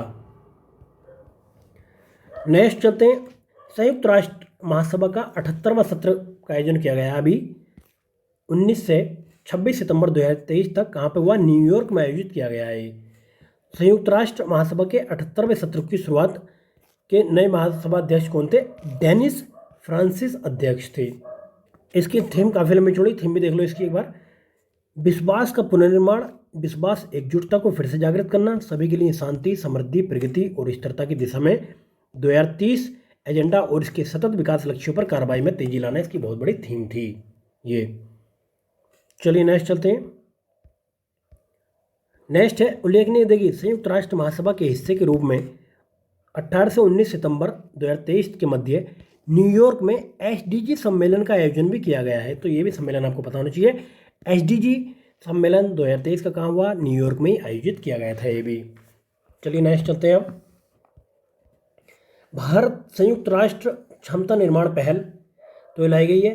तो भारत और संयुक्त राष्ट्र ने 24 सितंबर 2023 को विश्व दक्षिण यानी ग्लोबल साउथ के लिए संयुक्त क्षमता निर्माण पहल का शुभारंभ किया गया है। चलिए नेक्स्ट है, अब ये किसके लिए? पिछले 6 वर्षों में 61 देशों में चल रही 75 विकास परियोजना के लिए ये जो है ये टाइप किया गया है। नेक्स्ट है 11वें IBCA त्रिपक्षीय मंत्री स्तरीय आयोग की बैठक की गई है। तो 11वें IBSA त्रिपक्षीय मंत्री स्तरीय आयोग की बैठक 22 सितंबर 2023 को 78वें संयुक्त राष्ट्र सत्र 2023 के मौके पर न्यूयॉर्क में आयोजित की गई है। अगर पूछें आपसे इब्सा की बैठक कहाँ हुई है, तो भाई न्यूयॉर्क में आयोजित हुई है। और किसके अध्यक्षता में? तो इसके अध्यक्ष थे, इसके मेजबानी किसी ब्राज़ील के विदेश मंत्री ने की थी। इसमें पहली बार कब हुई थी? देखिए भाई, इसका स्थापना, इब्सा की स्थापना हुई थी भारत, ब्राज़ील, दक्षिण अफ्रीका के डायलॉग फॉर्म में, जिसकी स्थापना हुई थी 2003 में। और इसकी प्रथम बैठक हुई थी, प्रथम शिखर सम्मेलन हुआ था 2006 में। नेक्स्ट है अमेरिका में 25वीं ISS आयोजित की गई है। ISS क्या है? अंतर्राष्ट्रीय समुद्री शक्ति संगोष्ठी, तो इसको बोला है ISS। तो कहाँ पे हुई है? अमेरिका में आयोजन किया गया है इसका 25वें का। अब इसमें देख लेते हैं और क्या क्या काम का है। देखिए 19 से 22 सितंबर 2023 तक अंतर्राष्ट्रीय समुद्री शक्ति संगोष्ठी अमेरिकी नौसेना द्वारा US naval war college Newport Rhode Island में किया गया है ये। अब भारत और अमेरिका के बीच में कुछ अभ्यास देख लेते हैं, नौसेना अभ्यास कौन कौन से होते हैं। एक तो सी ड्रैगन होता है, दूसरा rim of the Pacific exercise होता है, और तीसरा होता है टाइगर। ये टाइगर टाइम्स, ये तीनों मतलब ये होते हैं ये भारत और अमेरिका के बीच में। चलिए नेक्स्ट चलते हैं। भारत ने हाल ही में किस देश के साथ में 8 समझौते पर हस्ताक्षर किए हैं? तो सऊदी अरब के साथ में किए हैं ये। भारत सऊदी अरब ने 8 समझौता ज्ञापन पर हस्ताक्षर किए हैं। कौन कौन से किए हैं ये टेंशन लेने वाली बात नहीं है। जब IR में आपका मेंस में क्वेश्चन पड़ जाए तो आपको उसके लिए याद करें, बस PT के लिए आप देख लें, केवल 8 समझौते हुए हैं। नेक्स्ट चलते हैं। नेक्स्ट न्यूज़ है भारत और अमेरिका के बीच में 2+2 संवाद कहाँ पे हुआ? वाशिंगटन में हुआ। बस इतनी लाइन आपके लिए काम की है। आगे चलते हैं। एक डैनियल तूफान आया है, तो डैनियल तूफान कहाँ पर आया है और कौन देश से प्रभावित हुए? देखिए डैनियल तूफान जो है ये भूमध्य सागर में आया है, मेडिटेरियन सी में। तो लीबिया और ग्रीस इससे जो सबसे ज़्यादा प्रभावित हुए हैं। तो आपको पता नहीं कौन से देश प्रभावित हुए हैं, लीबिया और ग्रीस। डैनियल एक तीव्र भूमध्य सागरीय तूफान है। जो तीव्र भूमध्य सागरीय तूफान को मेडिकेन भी कहा जाता है। क्लियर है? अब इसमें सबसे ज़्यादा जो प्रभावित हुआ ग्रीस और ये लीबिया हुए हैं। नेक्स्ट है भारत और बांग्लादेश ने 3 समझौतों पर हस्ताक्षर किए हैं। कौन कौन से समझौते देख लेते हैं। पहला समझौता डिजिटल भुगतान तंत्र में सहयोग पर भारतीय राष्ट्रीय भुगतान निगम यानी कि NPCI और बांग्लादेश बैंक के बीच में पहले समझौते पर हस्ताक्षर हुआ। दूसरा समझौता सांस्कृतिक आदान प्रदान कार्यक्रम पर नवीनीकरण पर केंद्रित है। तीसरे समझौते की अगर हम बात करें तो भारतीय कृषि अनुसंधान परिषद और बांग्लादेश कृषि अनुसंधान परिषद के बीच में समझौता किया गया है। तो 3 समझौते भारत और इसके बीच में बांग्लादेश के बीच में हुए हैं। कौन सा ऐसा देश है जहां गर्भपात अपराध की श्रेणी से बाहर कर दिया गया? तो मैक्सिको में बाहर किया गया है। ये इतना काफ़ी है जानने के लिए। सातो किलमन जो है ये वनुआतू के प्रधानमंत्री बने हैं। वनुआतू कहाँ पर? एक द्वीपीय देश है जो प्रशांत महासागर में है। वनुआतू के प्रधानमंत्री बने हैं कौन? सातो किलमन। इतना ही जान लो, काफ़ी है बस। नेपाल के ललितपुर में काठमांडू कलिंग साहित्य महोत्सव का आयोजन किया गया है। 3 दिवसीय आयोजन था। तो इसमें यशस्वी अकादमी नेपाल और भारत के कलिंग साहित्य महोत्सव KLF द्वारा संयुक्त रूप से इसका आयोजन किया गया था। तो नेपाल, भारत, भूटान, बांग्लादेश और श्रीलंका के साहित्यकारों ने इसमें शामिल हुए थे। पाकिस्तान का, अफगानिस्तान का नहीं था। नेपाल, भारत, भूटान, बांग्लादेश और श्रीलंका के थे। चलिए नेक्स्ट चलते हैं। अब विज्ञान और प्रौद्योगिकी से संबंधित देख लेते हैं कौन सी न्यूज़ उसमें काम की रही है। तो पहले ये समुद्री टार्डिग्रेड की एक नई प्रजाति की खोज की गई है। कहाँ पे? Cochin university of science and technology ने के शोधकर्ताओं ने हाल ही में दक्षिण पूर्व ऑस्ट्रेलिया के मंडपम में समुद्री टार्डिग्रेड की एक नई प्रजाति की खोज की है। बस इतना जान लो, ये काफ़ी है। इसका नाम किसके नाम पर रखा गया? तो APJ अब्दुल कलाम के नाम पर बेटी लिप्स और कलामी इसका नाम जो रखा गया है। नेक्स्ट न्यूज़ है निपा संक्रमण का पता लगाने के लिए ट्रूनेट टेस्ट किट आई है। एक निपा संक्रमण का पता लगाने के लिए ट्रूनेट टेस्ट ये किट है, बनाई गई है। तो केरल के कोझिकोड में फैले निपा वायरस के संक्रमण से निपटने के लिए राज्य की स्वास्थ्य प्रणाली की सुदृढ़ करने के उद्देश्य से भारतीय आयुर्विज्ञान अनुसंधान परिषद यानी कि ICMR ने 20 सितंबर 2023 को ट्रूनेट एक टेस्ट की अनुमति दे दी है।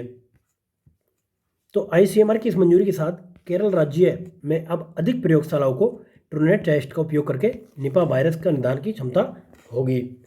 ट्रूनेट क्या है?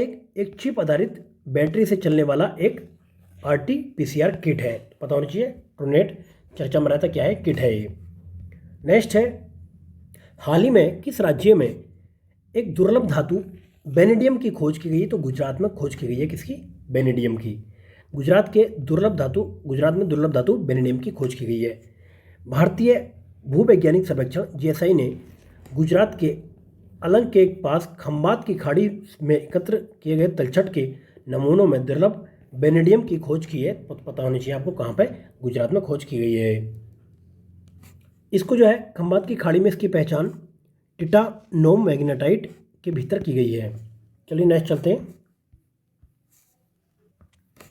अब इसका उपयोग क्या हो सकता है? देखिए ये भी स्टील मिश्रित धातु के उत्पादन के लिए, बैटरी निर्माण में, रक्षा और एरोस्पेस में, ऊर्जा भंडारण, महत्वपूर्ण इलेक्ट्रॉनिक घटकों में इसका इस्तेमाल किया जा सकता है। नेक्स्ट है देखिए, सूर्य के अध्ययन के लिए एक मिशन लॉन्च आया है। कौन सा? Aditya L1 mission. तो किसने लाया है इसको? इसरो ने लाया है। PSLV C-57 प्रक्षेपण यान से 2 सितंबर 2023 को सूर्य के अध्ययन के लिए आदित्य L1 की सफलतापूर्वक प्रक्षेपित किया गया। तो कुछ भी क्वेश्चन पूछा सकता है, इसलिए मैं इसको अंडरलाइन यहाँ से गोल गोल कर दे रहा हूँ। किसके लिए? सूर्य के अध्ययन के लिए। क्या है? Aditya L1 mission. ये आदित्य L1 मिशन किसके लिए है? सूर्य के अध्ययन के लिए। कौन सी डेट को? 2 सितंबर को। किसने? इसरो ने। किसके माध्यम से? PSLV C-57 के माध्यम से। कहाँ से?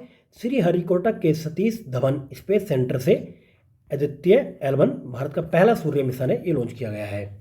क्लियर है? अब कोई टेंशन वाली बात नहीं है इसमें।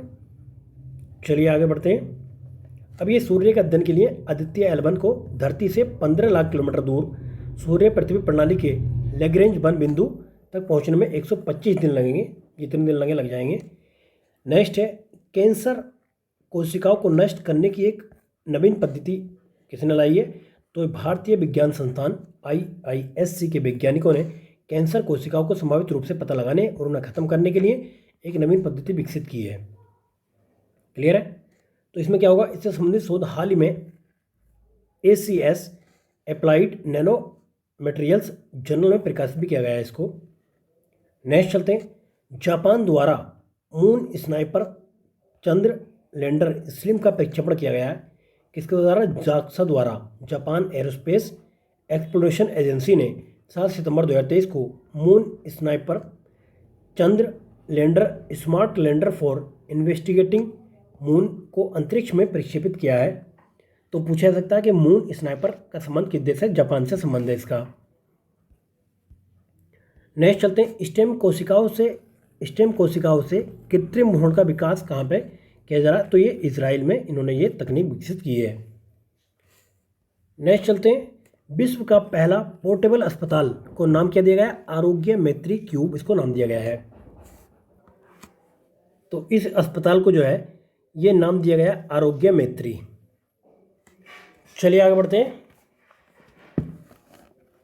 अब पर्यावरण और पारिस्थितिकी से रिलेटेड देख लेते हैं क्या क्या न्यूज़ इंपॉर्टेंट है। भारत की पहली ग्रीन हाइड्रोजन ईंधन बस का अभी शुभारंभ किया गया है। कहाँ पर किया गया है? किसके द्वारा किया गया है? देख लेते हैं। पेट्रोलियम और प्राकृतिक गैस मंत्री हरदीप सिंह पुरी ने 25 सितंबर 2023 को नई दिल्ली में इंडिया गेट से देश की पहली हाइड्रोजन ईंधन बस को हरी झंडी दिखाई है। ये इंपॉर्टेंट क्वेश्चन है, पूछ लिया जा सकता है। अब होगा क्या कि इन बसों के द्वारा 2070 तक शुद्ध शून्य कार्बन उत्सर्जन तक पहुंचने में भारत के लक्ष्य की दिशा में एक सकारात्मक कदम ये साबित हो सकता है। अब इंडियन ऑयल ने दिल्ली, हरियाणा, उत्तर प्रदेश में ग्रीन हाइड्रोजन ईंधन से चलने वाली 15 बसों के परीक्षण की शुरुआत करने की पहल की है। अब देखिए इसमें होता क्या है, इसमें इन बसों में होगा क्या कि ईंधन सेल बस बिजली उत्पन्न करने के लिए हाइड्रोजन और वायु का उपयोग करती हैं और जो अपशिष्ट निकलता है उसमें केवल जल निकलता है। तो पूछ लिया था कि हाइड्रोजन से चलने वाली बसों में क्या अपशिष्ट निकलेगा? तो केवल जल निकलेगा इसमें। नेक्स्ट चलते हैं। वीरांगना दुर्गावती बाघ अभयारण्य देश का 55वां बाघ अभयारण्य है। ये कहाँ पर है? ये मध्य प्रदेश में स्थित है और मध्य प्रदेश का 7वां है और ये भारत का 55वां है। क्लियर है? अब कुल जो भारत में अधिसूचित बाघ अभयारण्यों की कुल संख्या कितनी हो गई? 55 हो गई है। राजस्थान का धौलपुर करौली बाघ अभयारण्य देश का 54वां था और ये 55वां है। ये मध्य प्रदेश में 6 और कौन कौन से ये देख लेते हैं। एक तो कान्हा है, बांधवगढ़, सतपुड़ा, पेंच, पन्ना, संजय धुबरी, और ये 7वां हो गया आपका ये जो बताया वीरांगना दुर्गावती बाघ अभ्यारण्य। नेक्स्ट चलते हैं। नेक्स्ट देखिए, मध्य प्रदेश में बाघों की सबसे अधिक संख्या, ये भी आपको पता होनी चाहिए। कितनी संख्या, बाघ स्टेट भी कहते हैं इसको, 785 हो गई ये भी। नेक्स्ट है बांधवगढ़ टाइगर रिजर्व में हाथी महोत्सव ये बनाया गया है। तो बांधवगढ़ टाइगर रिजर्व का ये मध्य प्रदेश में है। तो यहाँ पे हाथी महोत्सव का आयोजन किया गया है। उद्देश्य क्या था इसका, ग्रामीणों को हाथियों के बारे में शिक्षित करना और जंगली जानवरों के बारे में गलत धारणाओं को दूर करना इसका उद्देश्य था। अब यह है कहाँ पर, सतपुड़ा पहाड़ी श्रृंखला में स्थित बांधवगढ़ टाइगर रिजर्व अपनी विविध स्थलाकृतियों कारण अद्वितीय है। तो कहाँ पर है बांधवगढ़ टाइगर रिजर्व, ये सतपुड़ा पहाड़ी श्रृंखला में स्थित है। नेक्स्ट है गंगा बेसिन में उष्णकटिबंधीय तूफानों की तीव्रता में वृद्धि का अनुमान लगाया। किसके द्वारा लगाया गया, ब्रिटेन के न्यूकैसल विश्वविद्यालय के नेतृत्व में ये शोध किया गया था, उनके द्वारा ये अनुमान लगाया गया है। चलिए आगे बढ़ते हैं। नेक्स्ट है देखिए, मेकोंग गंगा आपने देखी हुई कहाँ से निकलती है, कहाँ जाती है, तो तिब्बत से निकलती है, म्यांमार, लाओस, थाईलैंड, कंबोडिया, दक्षिणी वियतनाम से होते हुए दक्षिणी चाइना सागर में गिर जाती है। नेक्स्ट है बांध सुरक्षा पर अंतर्राष्ट्रीय सम्मेलन का आयोजन किया गया है। तो सम्मेलन का आयोजन कहाँ पे हुआ, जयपुर में इसका जो सम्मेलन ये किया गया था, अंतर्राष्ट्रीय सम्मेलन हुआ था ये बांध सुरक्षा को लेकर। तो ये पूछ लिया जा सकता है कहाँ पर, जयपुर में आयोजित किया गया था ये। अब इसका जो था ये उद्घाटन किसने किया था, जगदीप धनखड़ द्वारा। Safe secure dams ensure nation prosperity विषय था इसका, तो विषय पूछ लिया जा सकता है। नेक्स्ट चलते हैं, ब्रिटेन द्वारा हरित जलवायु कोष के लिए 2 अरब ये अमेरिकी डॉलर देने की घोषणा की गई है। किसके द्वारा, ब्रिटेन द्वारा। तो 2 अरब डॉलर की देने की घोषणा की गई है। किसके लिए, ये हरित जलवायु कोष यानी कि GCF के लिए ये दिया जाएगा। नेक्स्ट चलते हैं, देश की पहली सोलर सिटी बनी है कौन सी, सांची। अब पता होना चाहिए आपको सांची कहाँ पे, मध्य प्रदेश में है ये। तो मध्य प्रदेश सरकार का लक्ष्य है सांची में कार्बन उत्सर्जन कम करना और नेट जीरो शहर बनाना है इसको। सांची में नागौरी पहाड़ी पर 5.5 हेक्टेयर क्षेत्र में सोलर प्लांट लगाया गया है। यह 3 मेगावाट बिजली का उत्पादन भी करेगा। नेक्स्ट चलते हैं। नेक्स्ट है 13 हिमालयी राज्यों की वहन क्षमता का मूल्यांकन करने का प्रस्ताव लाया गया है। तो केंद्र सरकार ने सुप्रीम कोर्ट से देश के 13 हिमालयी राज्यों को उनकी वहन क्षमता का आकलन करने के निर्देश देने का आग्रह किया है और उनमें से प्रत्येक राज्य द्वारा प्रत्येक कार्य योजना का मूल्यांकन करने के लिए एक विशेष पैनल की स्थापना का प्रस्ताव भी दिया है। अब कहाँ कहाँ पर देखिए हिमालय फैला हुआ है, तो जम्मू कश्मीर, लद्दाख, उत्तराखंड, हिमाचल, अरुणाचल, मणिपुर, मेघालय, मिजोरम, नागालैंड, सिक्किम, त्रिपुरा, आसाम, पश्चिम बंगाल। नेक्स्ट चलते हैं, ग्लोबल वार्मिंग के कारण भारत में भूजल की 3 गुना कमी हो जाएगी। ये बात किसने बोली है, अमेरिका स्थित मिशिगन विश्वविद्यालय द्वारा ये नवीनतम शोध किया गया, तो उसने बात बोली है। भूजल की कमी 2041 और 2080 के बीच में 3 गुना कम हो जाएगी, तो इसने बात बताई है। तो पूछ लिया जा सकता है कौन सी यूनिवर्सिटी ने ये अध्ययन किया था। चलिए नेक्स्ट चलते हैं। अभी क्या है, अभी भारत जो विश्व में भूजल का सबसे बड़ा उपभोक्ता है। क्षेत्रीय और वैश्विक खाद्य आपूर्ति के लिए भूजल एक महत्वपूर्ण संसाधन है। नेक्स्ट चलते हैं, संयुक्त राष्ट्र जैव विविधता का फंगा अभियान ये आया है। तो किसका, संयुक्त राष्ट्र जैव विविधता ने एक अभियान शुरू किया है जिसमें वैश्विक समुदाय से कवक के महत्व पर जोर देने के लिए वनस्पति और जीवों के साथ साथ फंगाई यानी कि फंगा को भी शामिल करने का आग्रह इसमें किया गया है। तो 2 वर्ष पूर्व IUCN ने अपने संचार में माइकोलॉजी इंक्लूसिव भाषा का समर्थन भी किया था। नेक्स्ट चलते हैं, कोले आर्द्रभूमि चर्चा में थी, ये कहाँ पर है, ये केरला में है। उच्च मूल्य वाली जैव विविधता का एक अंतर्राष्ट्रीय स्तर पर महत्वपूर्ण रामसर स्थल कोले वेटलैंड कहाँ पर है, ये है केरल में। पूछ लिया सकता है, हाल ही में चर्चा में रहा है कोले आर्द्रभूमि यानी कि वेटलैंड कहाँ पर है, केरल में स्थित है ये। तो इसमें क्या है, इसमें विदेशी आक्रामक प्रजाति केबोम्बा फुरकुटा के खतरे का सामना कर रही है। ये क्या है, ये है फुरकुटा को लोकप्रिय रूप से पिंक ब्लूम भी कहा जाता है। यह मध्य और दक्षिण अमेरिका की मूल प्रजाति है। इसे एक एक्वेरियम पौधे के रूप में भी केरल में लाया गया था। नेक्स्ट चलते हैं, कोले आर्द्रभूमि केरल राज्य में स्थित सबसे बड़ा खारा आर्द्र उष्णकटिबंधीय आर्द्र पारिस्थितिक तंत्र है। यह जो है दक्षिण में चलाकुड़ी नदी के उत्तर तट से उत्तर में भरतपुजा नदी के दक्षिणी तट तक विस्तृत है। यह प्रवासी पक्षियों के मध्य एशियाई फ्लाईवे में स्थित है। नेक्स्ट चलते हैं, कोनाकॉर्पस वृक्षारोपण पर प्रतिबंध लगा दिया गया। कहाँ पर? गुजरात राज्य सरकार ने पर्यावरण एवं मानव स्वास्थ्य पर प्रतिकूल प्रभाव को रेखांकित करते हुए वन या गैर वन क्षेत्रों में कोनाकॉर्पस वृक्षारोपण पर प्रतिबंध लगा दिया है। इससे पहले तेलंगाना ने भी इस पर प्रतिबंध लगाया था। ये क्या है? कोनाकस पेड़ कॉम्ब्रेटेक्सी परिवार से संबंधित एक फूल वाला पौधा है। यह आक्रामक मैंग्रोव प्रजाति से संबंधित है। चलिए नेक्स्ट चलते हैं। नेक्स्ट कुछ रिपोर्ट और सूचकांक देख लेते हैं। तो पहले ही न्यूज़ में वर्ल्ड यूनिवर्सिटी रैंकिंग 2024 ये किसने जारी की है? टाइम्स हायर एजुकेशन द्वारा हाल ही में वर्ल्ड यूनिवर्सिटी रैंकिंग 2024 जारी की गई है। इसमें 108 देशों के और क्षेत्रों को 1904 जो विश्वविद्यालयों को इसमें शामिल किया गया है। इसमें अगर पहले नंबर पर बात की जाए तो इसमें यूनाइटेड किंगडम की ऑक्सफोर्ड यूनिवर्सिटी को पहला नंबर मिला है। दूसरे नंबर पर इसमें जो स्टैनफोर्ड यूनिवर्सिटी है और तीसरे नंबर पर MIT है इसमें। वहीं पर बात किया है तो भारत के कितने विश्वविद्यालय इसमें शामिल हैं? 91 विश्वविद्यालयों को इसमें शामिल किया गया है। टॉप पे भारत में अगर टॉप पे बात की है तो IISc भारत में टॉप पर है। इसने शीर्ष 250 में अपना स्थान जो बनाया है। IISc हो गया, बेंगलुरु में है स्थित है, 201 से 250 के बीच में इसकी कोई रैंक है। दूसरे नंबर पर भारत में अन्ना विश्वविद्यालय चेन्नई तमिलनाडु में है। तीसरे पे इसमें जामिया मिल्लिया इस्लामिया नई दिल्ली में 500-600 के बीच में इसकी रैंक है। नेक्स्ट चलते हैं। नेक्स्ट ग्लोबल इनोवेशन इंडेक्स 2023 के बारे में कौन जारी करता है? विश्व बौद्धिक संपदा संगठन यानी WIPO द्वारा ये प्रकाशित किया जाता है। 132 अर्थव्यवस्थाओं में भारत की रैंक जो 40वीं है, ये ध्यान रखने वाली बात है। पहले नंबर पर स्विट्जरलैंड है इसमें, दूसरे पर स्वीडन है और तीसरे पर अमेरिका है। ये तीनों रैंक आपको पता होनी चाहिए। अब ये पूछा जा सकता है कि WIPO कब बना था? 1967 में बना था।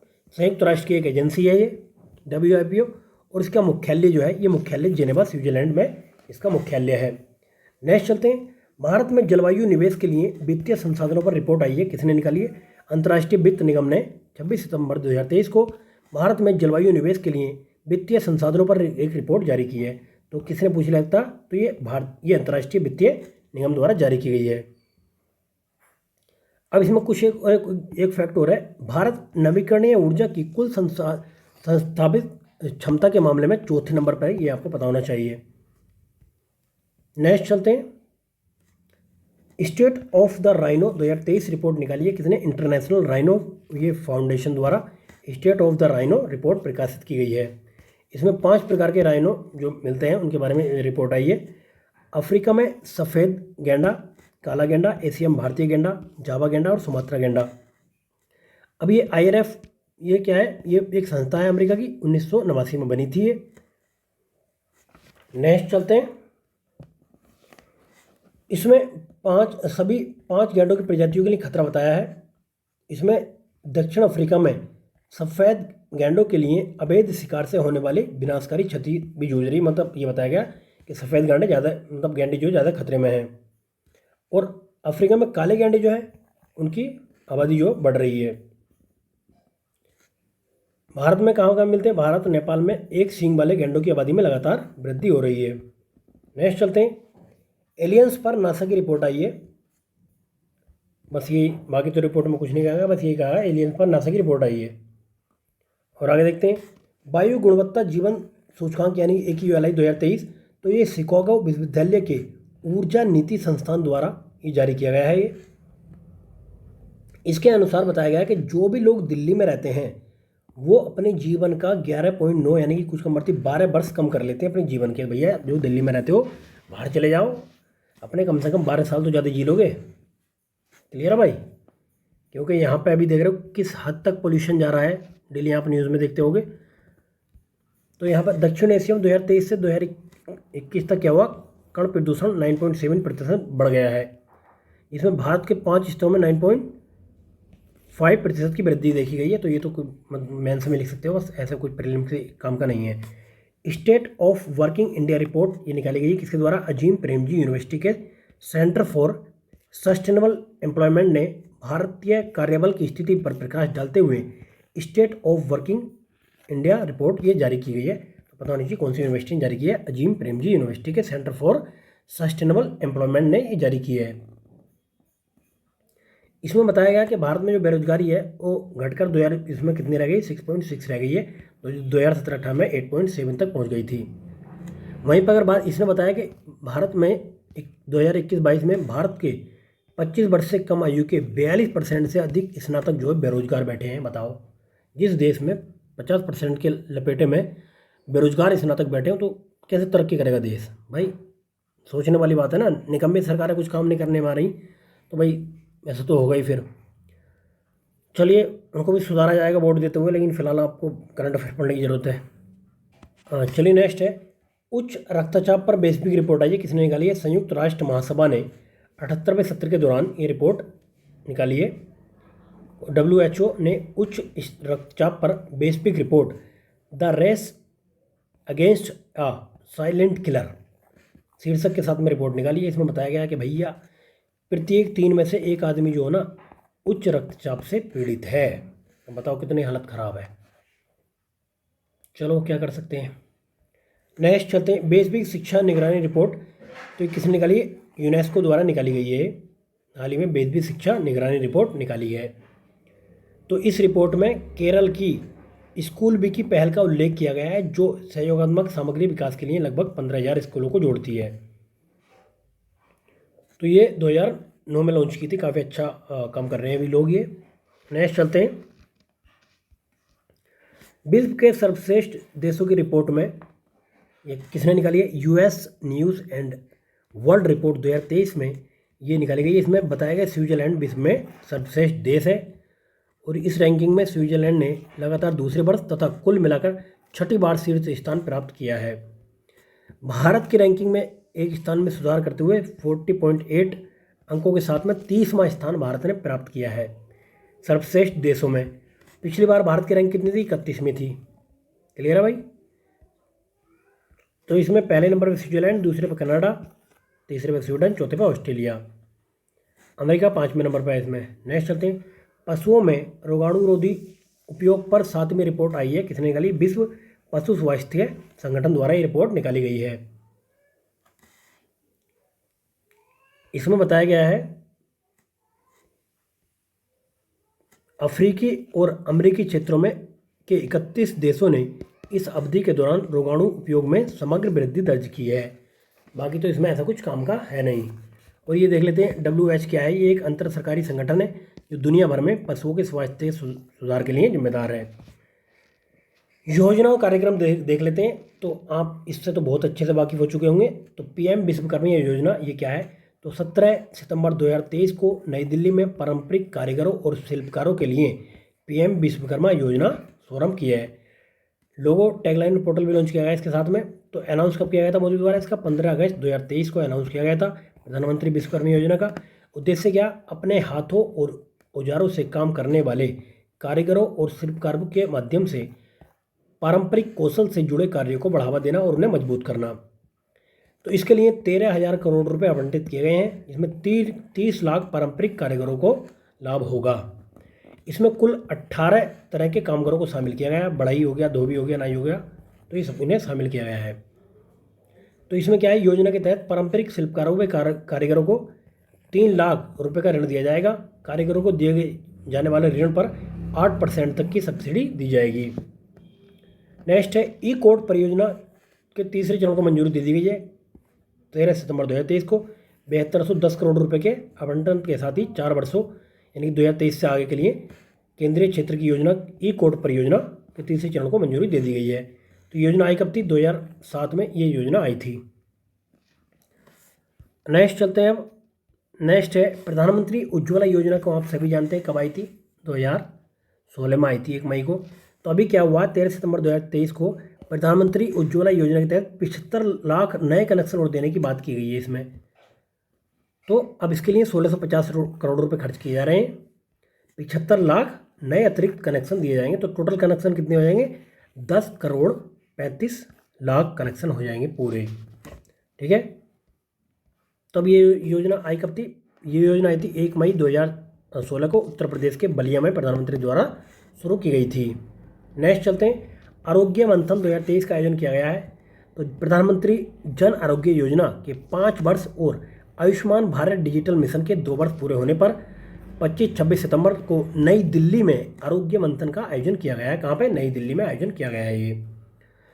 तो ये प्रधानमंत्री जन आरोग्य योजना कब आई थी? ये 23 सितंबर 2018 को आई थी। डेट भी आपको पता होनी चाहिए। सरकार की एक फ्लैगशिप योजना है ये। नेक्स्ट चलते हैं, नेक्स्ट न्यूज़ है, श्रेयस योजना के तहत 21,000 से अधिक छात्रों को लाभ मिलेगा। इसकी योजना 18 सितंबर 2023 को सामाजिक न्याय और अधिकारिता मंत्रालय द्वारा दी गई जानकारी के अनुसार श्रेयस योजना भारत में अनुसूचित जनजाति और अन्य पिछड़ा वर्ग यानी कि SC और OBC के छात्रों को गुणवत्तापूर्ण शिक्षा तक पहुंच प्रदान करके उन्हें सशक्त बनाने के लिए किए गए प्रयासों का प्रतिबिंबित करती है। तो इसके तहत जो क्या है, 21,000 से अधिक छात्रों को उच्च शिक्षा का लाभ मिला है। ठीक है, तो ये इस योजना के तहत 2014-15 से 2022-23 तक 19,995 लाभार्थियों के लिए कुल 109 करोड़ रुपए जारी किए गए हैं। चलिए नेक्स्ट चलते हैं। नेक्स्ट PM किसान योजना के लिए AI चैटबॉट ये लॉन्च किया गया है। तो भाई ये पूछा सकता है कौन सी योजना के लिए AI चैटबॉट लाया गया है? तो ये PM किसान योजना के लिए लाया गया है। चलिए नेक्स्ट चलते हैं। नेक्स्ट है इसमें सूर्य क्षेत्रीय जल आपूर्ति परियोजना। ये मुंबई में सूर्य क्षेत्रीय जल आपूर्ति परियोजना के तहत हाल ही में तुंकारेश्वर सुरंग का निर्माण कार्य पूरा कर लिया गया है। कहाँ पे? ये मुंबई में है। इस योजना के तहत तुंकारेश्वर सुरंग का निर्माण पूरा किया गया है। इसमें क्या, सूर्य क्षेत्रीय जल आपूर्ति परियोजना मुंबई से 75 किलोमीटर उत्तर पालघर जिले में बसई और विरार के पूर्व में एक पठार पर स्थित है। नेक्स्ट है 1 वीक 1 लैब कार्यक्रम। तो विज्ञान एवं प्रौद्योगिकी मंत्री डॉक्टर जितेंद्र सिंह ने 11 सितंबर 2023 को नई दिल्ली में 1 वीक 1 लैब कार्यक्रम का शुभारंभ किया गया है। यह कार्यक्रम 16 सितंबर को तक आयोजित किया गया है। चलिए नेक्स्ट चलते हैं। नेक्स्ट अब कुछ बैंकिंग, फाइनेंस और सेवा और बीमा क्षेत्र से देख लेते हैं क्या न्यूज़ इंपॉर्टेंट है। तो इसमें पहली न्यूज़ है, भारतीय एक्सा लाइफ इंश्योरेंस ने नई मिड कैंप फंड लॉन्च किया है इसने। तो इंश्योरेंस प्रोवाइडर भारतीय एक्सा लाइफ इंश्योरेंस ने 18 सितंबर 2023 को अपनी नई फंड पेशकश इमर्जिंग इक्विटी फंड को लॉन्च किया है। नेक्स्ट चलते हैं। NPCI ने वॉइस सक्षम UPI भुगतान सुविधाएं लॉन्च की है। किसने? NPCI द्वारा ये लॉन्च की गई है। नेक्स्ट है, भारत के पहले UPI ATM का शुभारंभ किया गया है। कहाँ पे? जापान की कंपनी एक हिटाची पेमेंट सर्विस ने national payment corporation of India यानी NPCI के साथ मिलकर देश का पहला white level UPI ATM launch किया है। तो पता होना चाहिए किसने?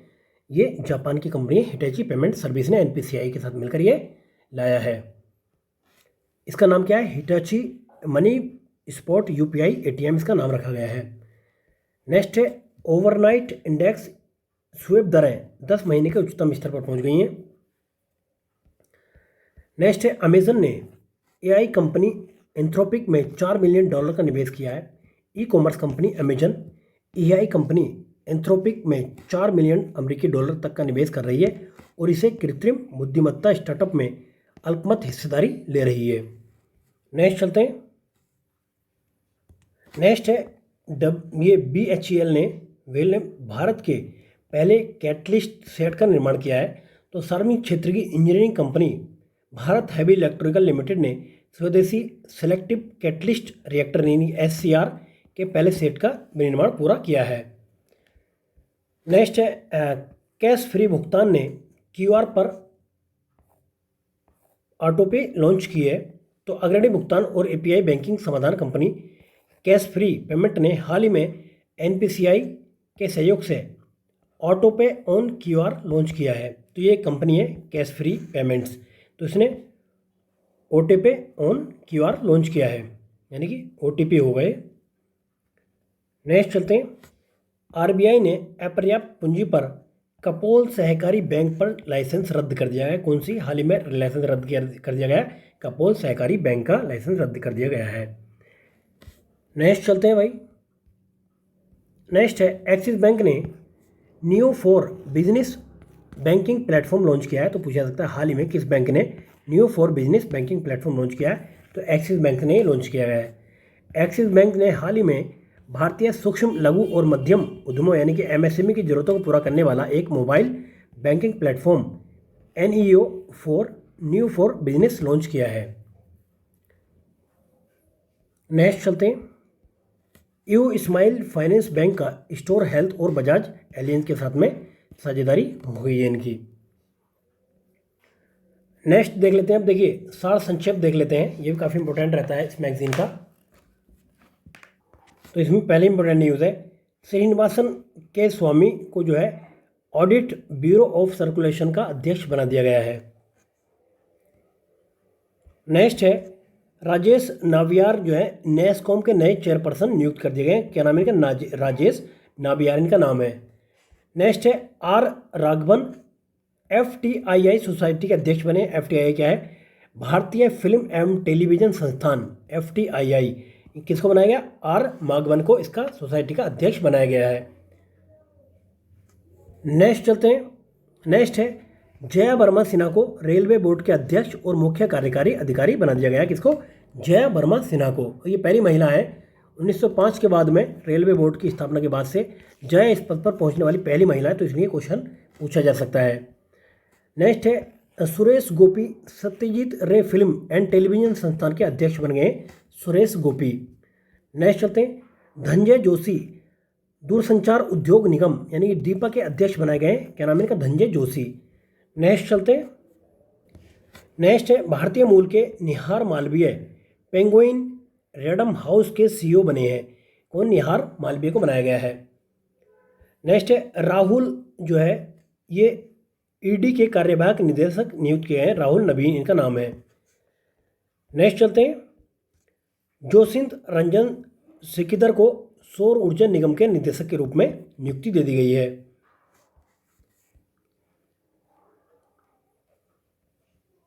नेक्स्ट है डॉक्टर वसुधा गुप्ता AIR के समाचार सेवा प्रभाग के महानिदेशक बनाए गए हैं।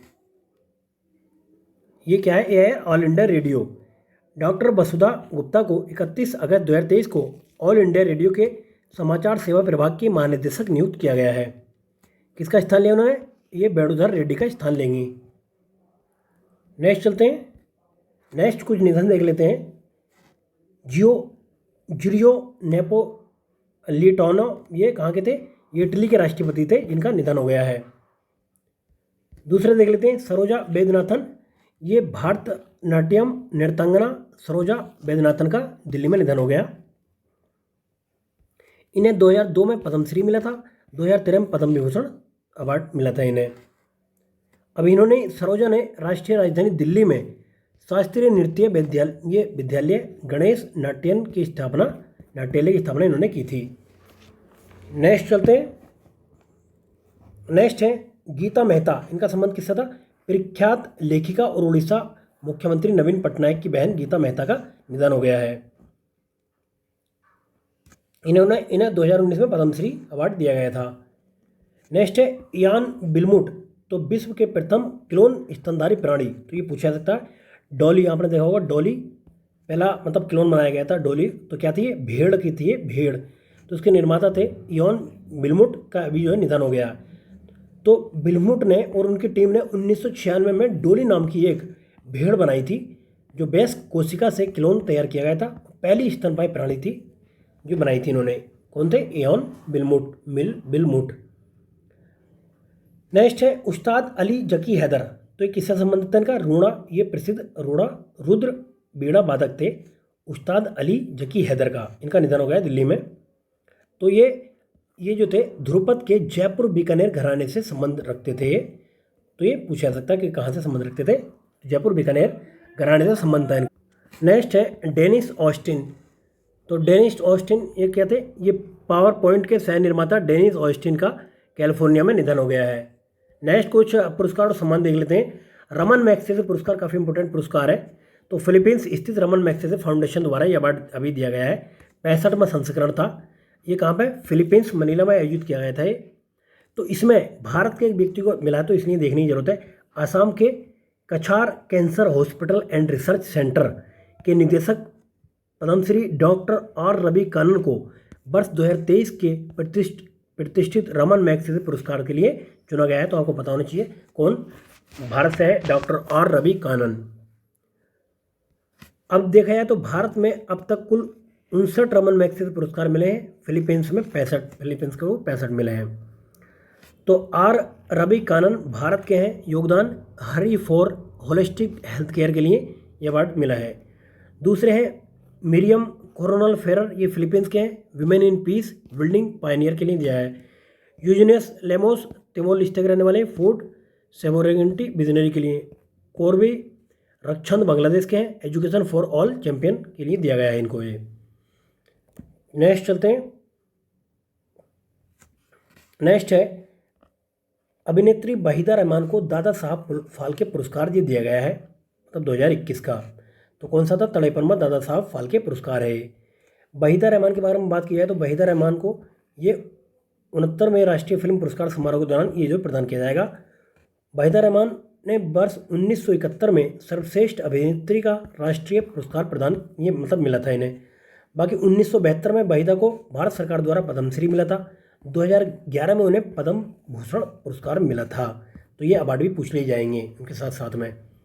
तो वहीदा रहमान को फिल्म गाइड 1965 में आई थी, नीलकमल 1968 में अपनी भूमिकाओं के लिए फिल्म फेयर का सर्वश्रेष्ठ अभिनेत्री पुरस्कार भी मिल चुका है। नेक्स्ट चलते हैं। स्वाति नायक को नॉर्मन बोरलॉग फील्ड अवार्ड 2023 दिया गया है। तो स्वाति नायक को कृषि एवं खाद्य उत्पादन के क्षेत्र में उनके अभूतपूर्व योगदान के लिए नॉर्मन बोरलॉग फील्ड अवार्ड 2023 से चुना गया है। स्वाति क्या है? अंतर्राष्ट्रीय चावल अनुसंधान संस्थान यानी कि IRRI में बीज प्रणाली और उत्पादन प्रबंधन की दक्षिण एशिया प्रमुख हैं। अंतर्राष्ट्रीय चावल अनुसंधान संस्थान मनीला फिलीपींस में स्थित है और यह अवार्ड 40 से कम उम्र के लोगों को दिया जाता है। नेक्स्ट चलते हैं। राष्ट्रीय विज्ञान पुरस्कार की स्थापना देख लेते हैं। भारत सरकार ने विज्ञान प्रौद्योगिकी और नवाचार के क्षेत्र में 21 सितंबर 2023 को नए राष्ट्रीय पुरस्कारों की स्थापना की है। इन्हें राष्ट्रीय विज्ञान पुरस्कार यानी कि नेशनल साइंस अवार्ड कहा जाएगा। इन पुरस्कारों की स्थापना पहले विज्ञान विभाग द्वारा दिए जाने वाले 300 पुरस्कारों को रद्द कर दिया जाएगा। अब ये पुरस्कार जो है वैज्ञानिकों, प्रौद्योगिकों, आविष्कारकों को विज्ञान प्रौद्योगिकी नवाचार के विभिन्न क्षेत्रों में दिया जाएगा। पुरस्कारों के अंदर 4 श्रेणियाँ होंगी: विज्ञान रत्न, विज्ञान श्री, विज्ञान युवा शांति स्वरूप भटनागर और विज्ञान टीम। इन पुरस्कारों का नामांकन 14 जनवरी से राष्ट्रीय विज्ञान दिवस 28 फरवरी के बीच में आमंत्रित किया जाएगा और 11 मई को राष्ट्रीय प्रौद्योगिकी दिवस पर ये जो है घोषणा की जाएगी इनकी। ये राष्ट्रीय अंतरिक्ष दिवस कब मनाया जाता है? 23 अगस्त को मनाया जाता है। नेक्स्ट चलते हैं। हेमंत बिस्वा को सिंगापुर की प्रतिष्ठित फेलोशिप के लिए चयन किया गया है। तो पूछा जा सकता है कि कौन से अभी मुख्यमंत्री को इसके लिए चुना गया है। तो असम के मुख्यमंत्री हेमंत बिस्वा शर्मा को सिंगापुर की Lee Kuan Yew exchange fellowship के लिए ये जो है चुना गया है। नेक्स्ट चलते हैं। RITES लिमिटेड को सेफ्टी इनोवेशन अवार्ड दिया गया है। ये राइट्स क्या कौन सी कंपनी है? तो हाल ही में निर्माण श्रेणी के सेफ्टी इनोवेशन अवार्ड 2023 प्रदान किया गया है। यह पुरस्कार ये राइट्स के परिचालन में अभिनव सुरक्षा प्रबंधन प्रणाली के कार्यान्वयन के लिए दिया गया है। और यह अवार्ड जो था the institute of engineers India द्वारा नई दिल्ली में 20वें सुरक्षा सम्मेलन के दौरान प्रस्तुत किया गया है। अब ये कंपनी क्या है? ये एक मिनीरत्न कंपनी है, अनुसूची A सार्वजनिक क्षेत्र उद्यम है, जिसकी स्थापना 1974 में की गई थी। राइट्स लिमिटेड को पहले rail India technical and economics service limited के नाम से भी जाना जाता था। नेक्स्ट चलते हैं। नेक्स्ट है the vaccine war time square पर गाना लॉन्च करने वाली पहली भारतीय फिल्म बन गई है द वैक्सीन वॉर। तो फिल्म निर्माता कौन है? विवेक अग्निहोत्री हैं। ये फिल्म द वैक्सीन वॉर पहली भारतीय फिल्म बन गई जिसका गाना 5 सितंबर 2023 को द टाइम्स स्क्वायर पर लॉन्च किया गया है। नेक्स्ट चलते हैं। अदीब अहमद ने leading fintech personality of the year पुरस्कार जीता है। तो मुंबई से ग्लोबल फिनटेक फेस्ट 2023 के हिस्से के रूप में प्रतिष्ठित ग्लोबल फिनटेक अवार्ड में ये आयोजित किया गया था। इसमें खाड़ी सहयोग देशों के क्षेत्र से leading fintech personality of the year का प्रतिष्ठित वैश्विक पुरस्कार अदीब अहमद को प्रदान किया गया है। नेक्स्ट चलते हैं, युद्ध अभ्यास हुए हैं कुछ। एक तो युद्ध अभ्यास हुआ है ऑपरेशन सजग, ये तटीय सुरक्षा से संबंधित है। भारतीय तटीय तटरक्षक बल द्वारा ये पश्चिमी तट पर किया गया है, ऑपरेशन सजग। नेक्स्ट चलते हैं, नेक्स्ट एक अभ्यास है सिम्बैक्स 23। तो ये भारत और सिंगापुर के बीच में हुआ है, नौसेना का अभ्यास है सिम्बैक्स 2023। नेक्स्ट है प्रथम भारत इंडोनेशिया ऑस्ट्रेलिया त्रिपक्षीय युद्ध अभ्यास कहाँ पे हुआ है? तो नौसेना का अभ्यास है INS सह्याद्री ने इसमें भाग लिया है और रॉयल ऑस्ट्रेलिया नौसेना और इंडोनेशिया सेना के जहाज़ों द्वारा ये अभ्यास किया गया है। इसका उद्देश्य क्या था? त्रिपक्षीय अभ्यास 3 समुद्री देशों से अपने साझेदारों को मजबूत करने और सुरक्षित हिंद प्रशांत क्षेत्र का समर्थन करने के उद्देश्य से आयोजित किया गया है। नेक्स्ट चलते हैं, INS निरीक्षक क्या है? ने गोताखोर, ये इसने जो गोताखोर प्रशिक्षण अभ्यास में भाग लिया है। ये हुआ कहाँ पे? INS नौसेना ने गोताखोर सहायता और पनडुब्बी बचाव पोत INS निरीक्षक ने श्रीलंका के त्रिंको माली में आयोजित एक सप्ताह के गोताखोर प्रशिक्षण अभ्यास में भाग लिया है। कहाँ पे हुआ? श्रीलंका में आयोजित किया गया था ये। नेक्स्ट है, नेक्स्ट न्यूज़ है समुद्री प्रहरी क्या है? तो प्रदूषण प्रतिक्रिया टेबल टॉप अभ्यास। तो भारतीय तटरक्षक प्रदूषण नियंत्रण जहाज समुद्री प्रहरी ने 20 सितंबर 2023 को थाईलैंड के खरोंग तोई बंदरगाह पर प्रदूषण प्रतिक्रिया टेबल टॉप यानी कि पोल्यूशन रेस्पॉन्स टेबल टॉप अभ्यास का प्रदर्शन किया है। समुद्र प्रहरी अभ्यास भारत की समुद्री विशेषता और प्रतिबद्धता प्रदर्शित करने के लिए किया गया है। तो इसका प्लेस पूछ सकता है और कहाँ पे हुआ था ये, मतलब ये। नेक्स्ट है INS शारदा का मॉरिशस दौरा हुआ है अभी। तो भारतीय नौसेना के ऑफशोर गश्ती पोत है INS शारदा, इसने जो है मॉरिशस के पोर्ट लुइस का भ्रमण किया है। नेक्स्ट चलते हैं, वरुण नौसैन्य अभ्यास किनके बीच में हुआ है? भारत और फ्रांस की नौसेनाओं के बीच में ये द्विपक्षीय सैन्य अभ्यास हुआ है वरुण 23 के नाम से। 21वां संस्करण था ये अभ्यास। भारत और फ्रांस के गाइडेड मिसाइल फ्रिगेट टैंकर समुद्री पोत और हेलीकॉप्टरों ने भाग लिया इसमें। अब ये हुआ वरुण 23 का पहला चरण जो था 16 से 20 जनवरी 2023 तक भारत के पश्चिमी तट पर आयोजित किया गया था। नेक्स्ट है INS सुबेदा ने एक्सरसाइज ब्राइट स्टार 23 में भाग लिया। तो INS Subeda exercise bright star 23 में भाग लेने के लिए मिस्र के पोर्ट अलेक्जेंड्रिया पहुंचा। तो UPSC के एग्जाम में देखिए आपसे पोर्ट लिंक करा लेगा, पोर्ट अलेक्जेंड्रिया के आगे मिस्र लिख देगा, कुछ और लिख देगा। तो अभी जो मैंने जो पोर्ट बताए हैं, ये खरोंग ताई पोर्ट ये कहाँ का है, थाईलैंड ना लिख के म्यांमार लिख देगा। तो मैच द फॉलोइंग में करके फिर पूछेगा इनमें से कितने पेयर सही हैं कितने गलत हैं, तो आप कंफ्यूज हो जाओगे। तो इसलिए पोर्ट का आपको पता होना चाहिए कौन सा पोर्ट कहाँ पर स्थित है। क्लियर है? तो इसमें 34 देशों का सैन्य अभ्यास 27 अगस्त से 16 सितंबर तक मिस्र के काहिरा पश्चिमी एयरबेस में आयोजित किया गया है। अब कुछ विविध में देख लेते हैं। 2023 times 100 next the emerging leaders shaping the world सूची में भारतीय महिला क्रिकेटर टीम के कप्तान हरप्रीत कौर को 2023 times 100 next the emerging leaders shaping the world सूची में शामिल किया गया है। तो आपको बताना चाहिए किसको, हरप्रीत कौर को शामिल किया गया है। इस सूची में हम इनके कौर के अलावा नंदिता बेंकटरसन है, बीनू डेनियल है, इन्हें भी शामिल किया गया है। भारतीय मूल की ये दास गुप्ता को भी इसमें जगह मिली है। नेक्स्ट चलते हैं, नेक्स्ट है नंदिता बेंकटेशन क्षय रोग से ग्रस्त रही हैं और उन्होंने दवा के दुष्प्रभाव के कारण अपनी सुनने की क्षमता खो दी थी। बाद में इन्होंने कोर्ट केस कर दिया था। नेक्स्ट है बीनू डेनियल लोगों को स्थानीय ज्ञान के प्रति सम्मान सिखाते हैं जो लोगों में भौतिक सांस्कृतिक पर्यावरणीय और भविष्य के प्रति जिम्मेदारीपूर्ण रवैये के लिए निर्माण हेतु महत्वपूर्ण है। अब कुछ इंपॉर्टेंट दिवस और थीम देख लेते हैं। तो देखिए 1 से 7 सितंबर तक राष्ट्रीय पोषण सप्ताह मनाया गया। थीम क्या थी इसकी? सभी के लिए किफ़ायती स्वास्थ्यवर्धक आहार। दूसरे की बात करें हम, 5 सितंबर को शिक्षक दिवस था। 8 सितंबर को विश्व साक्षरता दिवस मनाया गया। इसकी थीम देख लेते हैं, परिवर्तनशील विश्व के लिए साक्षरता को बढ़ावा देना, टिकाऊ और शांतिपूर्ण समाजों की नींव का निर्माण करना। नेक्स्ट देखते हैं, 14 सितंबर को ये हिंदी दिवस मनाया जाता है। वहीं पर बात करें तो 15 सितंबर को राष्ट्रीय इंजीनियरिंग दिवस मनाया जाता है। सतत भविष्य के लिए इंजीनियरिंग थीम थी। 15 सितंबर को लोकतंत्र का अंतर्राष्ट्रीय दिवस मनाया जाता है, अगली पीढ़ी को सशक्त बनाना। 16 सितंबर को ओजोन दिवस मनाया जाता है और इस साल की थीम थी मॉनिटरिंग प्रोटोकॉल, ओजोन परत को ठीक करना और जलवायु परिवर्तन को कम करना।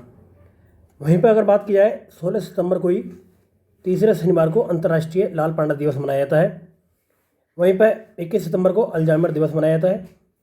वहीं पे 21 सितंबर को ही अंतर्राष्ट्रीय शांति दिवस मनाया जाता है। शांति के लिए कार्रवाई वैश्विक लक्ष्यों के लिए हमारी महत्वाकांक्षा इसकी थीम थी। वहीं पर अगर बात की जाए 26 सितंबर की विश्व पर्यावरण स्वास्थ्य दिवस मनाया जाता है। 27 सितंबर को विश्व पर्यटन दिवस मनाया जाता है। वहीं पर 29 सितंबर को विश्व भारती दिवस मनाया जाता है और 30 सितंबर को अंतर्राष्ट्रीय अनुवाद दिवस मनाया जाता है। अब देख लेते हैं खेल में क्या क्या न्यूज़ आपके काम की है इसमें। तो पहले ये न्यूज़ है अमेरिकी ओपन टेनिस 2023 के बारे में देख लेते हैं। न्यूयॉर्क में आयोजन हुआ था इसका। इसमें पुरुष सिंगल्स में नोवाक जोकोविच ने डेनियल मेदवेदेव को हराया है और ये खिताब जीता है। वहीं पर महिला सिंगल्स की बात करें तो अमेरिका की कोको गॉफ ने बेलारूस की आरियाना सबालेंका को हराया है। तो पुरुष एकल पूछा जाता है या फिर महिला एकल, इसमें विजेता के साथ साथ में उपविजेता पूछ लेता है किसको हराकर जीता है। तो नोवाक जोकोविच हैं, सर्बिया के रहने वाले, इन्होंने डेनियल मेदवेदेव को हराया, रसिया के रहने वाले। वहीं पे महिला एकल में कोको गॉफ ने अमेरिका की रहने वाली हैं, आरियाना सबालेंका यानी कि बेलारूस के इनको जो हराया है। भारत का है तो भारत का भी देख लेते हैं। पुरुष युगल में ये राजीव राम अमेरिका के रहने वाले हैं, इन्होंने और जो सेलवेरी ग्रेट ब्रिटेन के रहने वाले हैं, इन्होंने मिलकर दोनों ने रोहन बोपन्ना भारत के मैथ्यू एबडेन ऑस्ट्रेलिया ने दोनों को हराया है।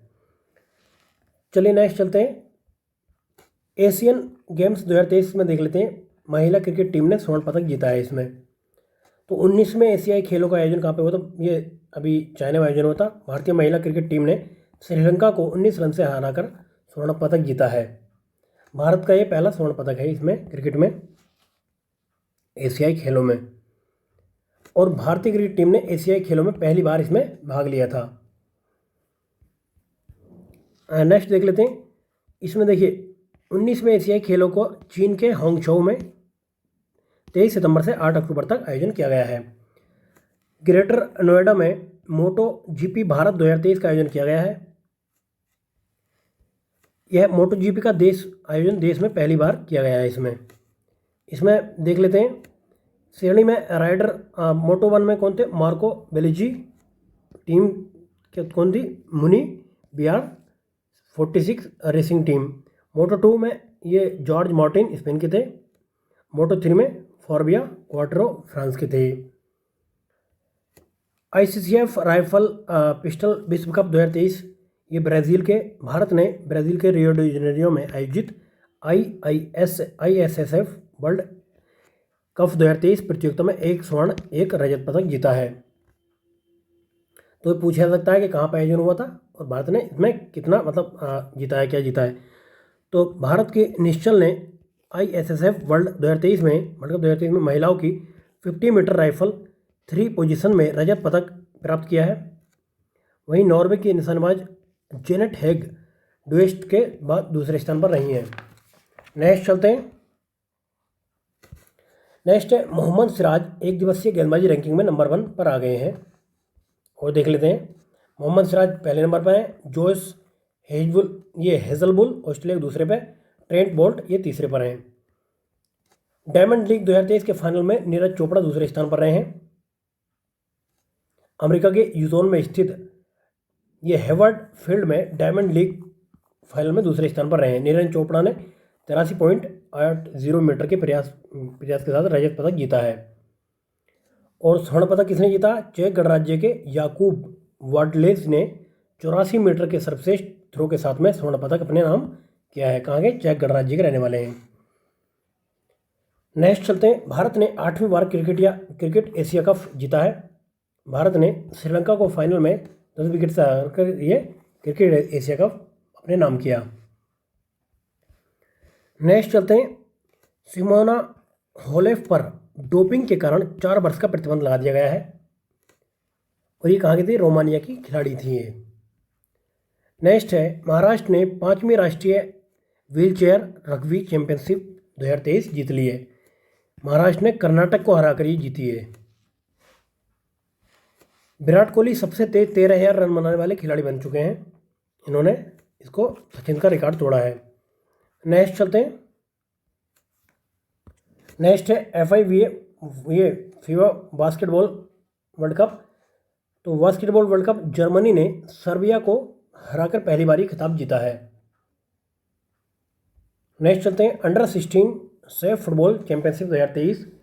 भारत की अंडर 16 फुटबॉल टीम ने दक्षिण एशियाई फुटबॉल महासंघ फुटबॉल चैंपियनशिप में बांग्लादेश को 2-0 से हराकर ये खिताब जीत लिया है।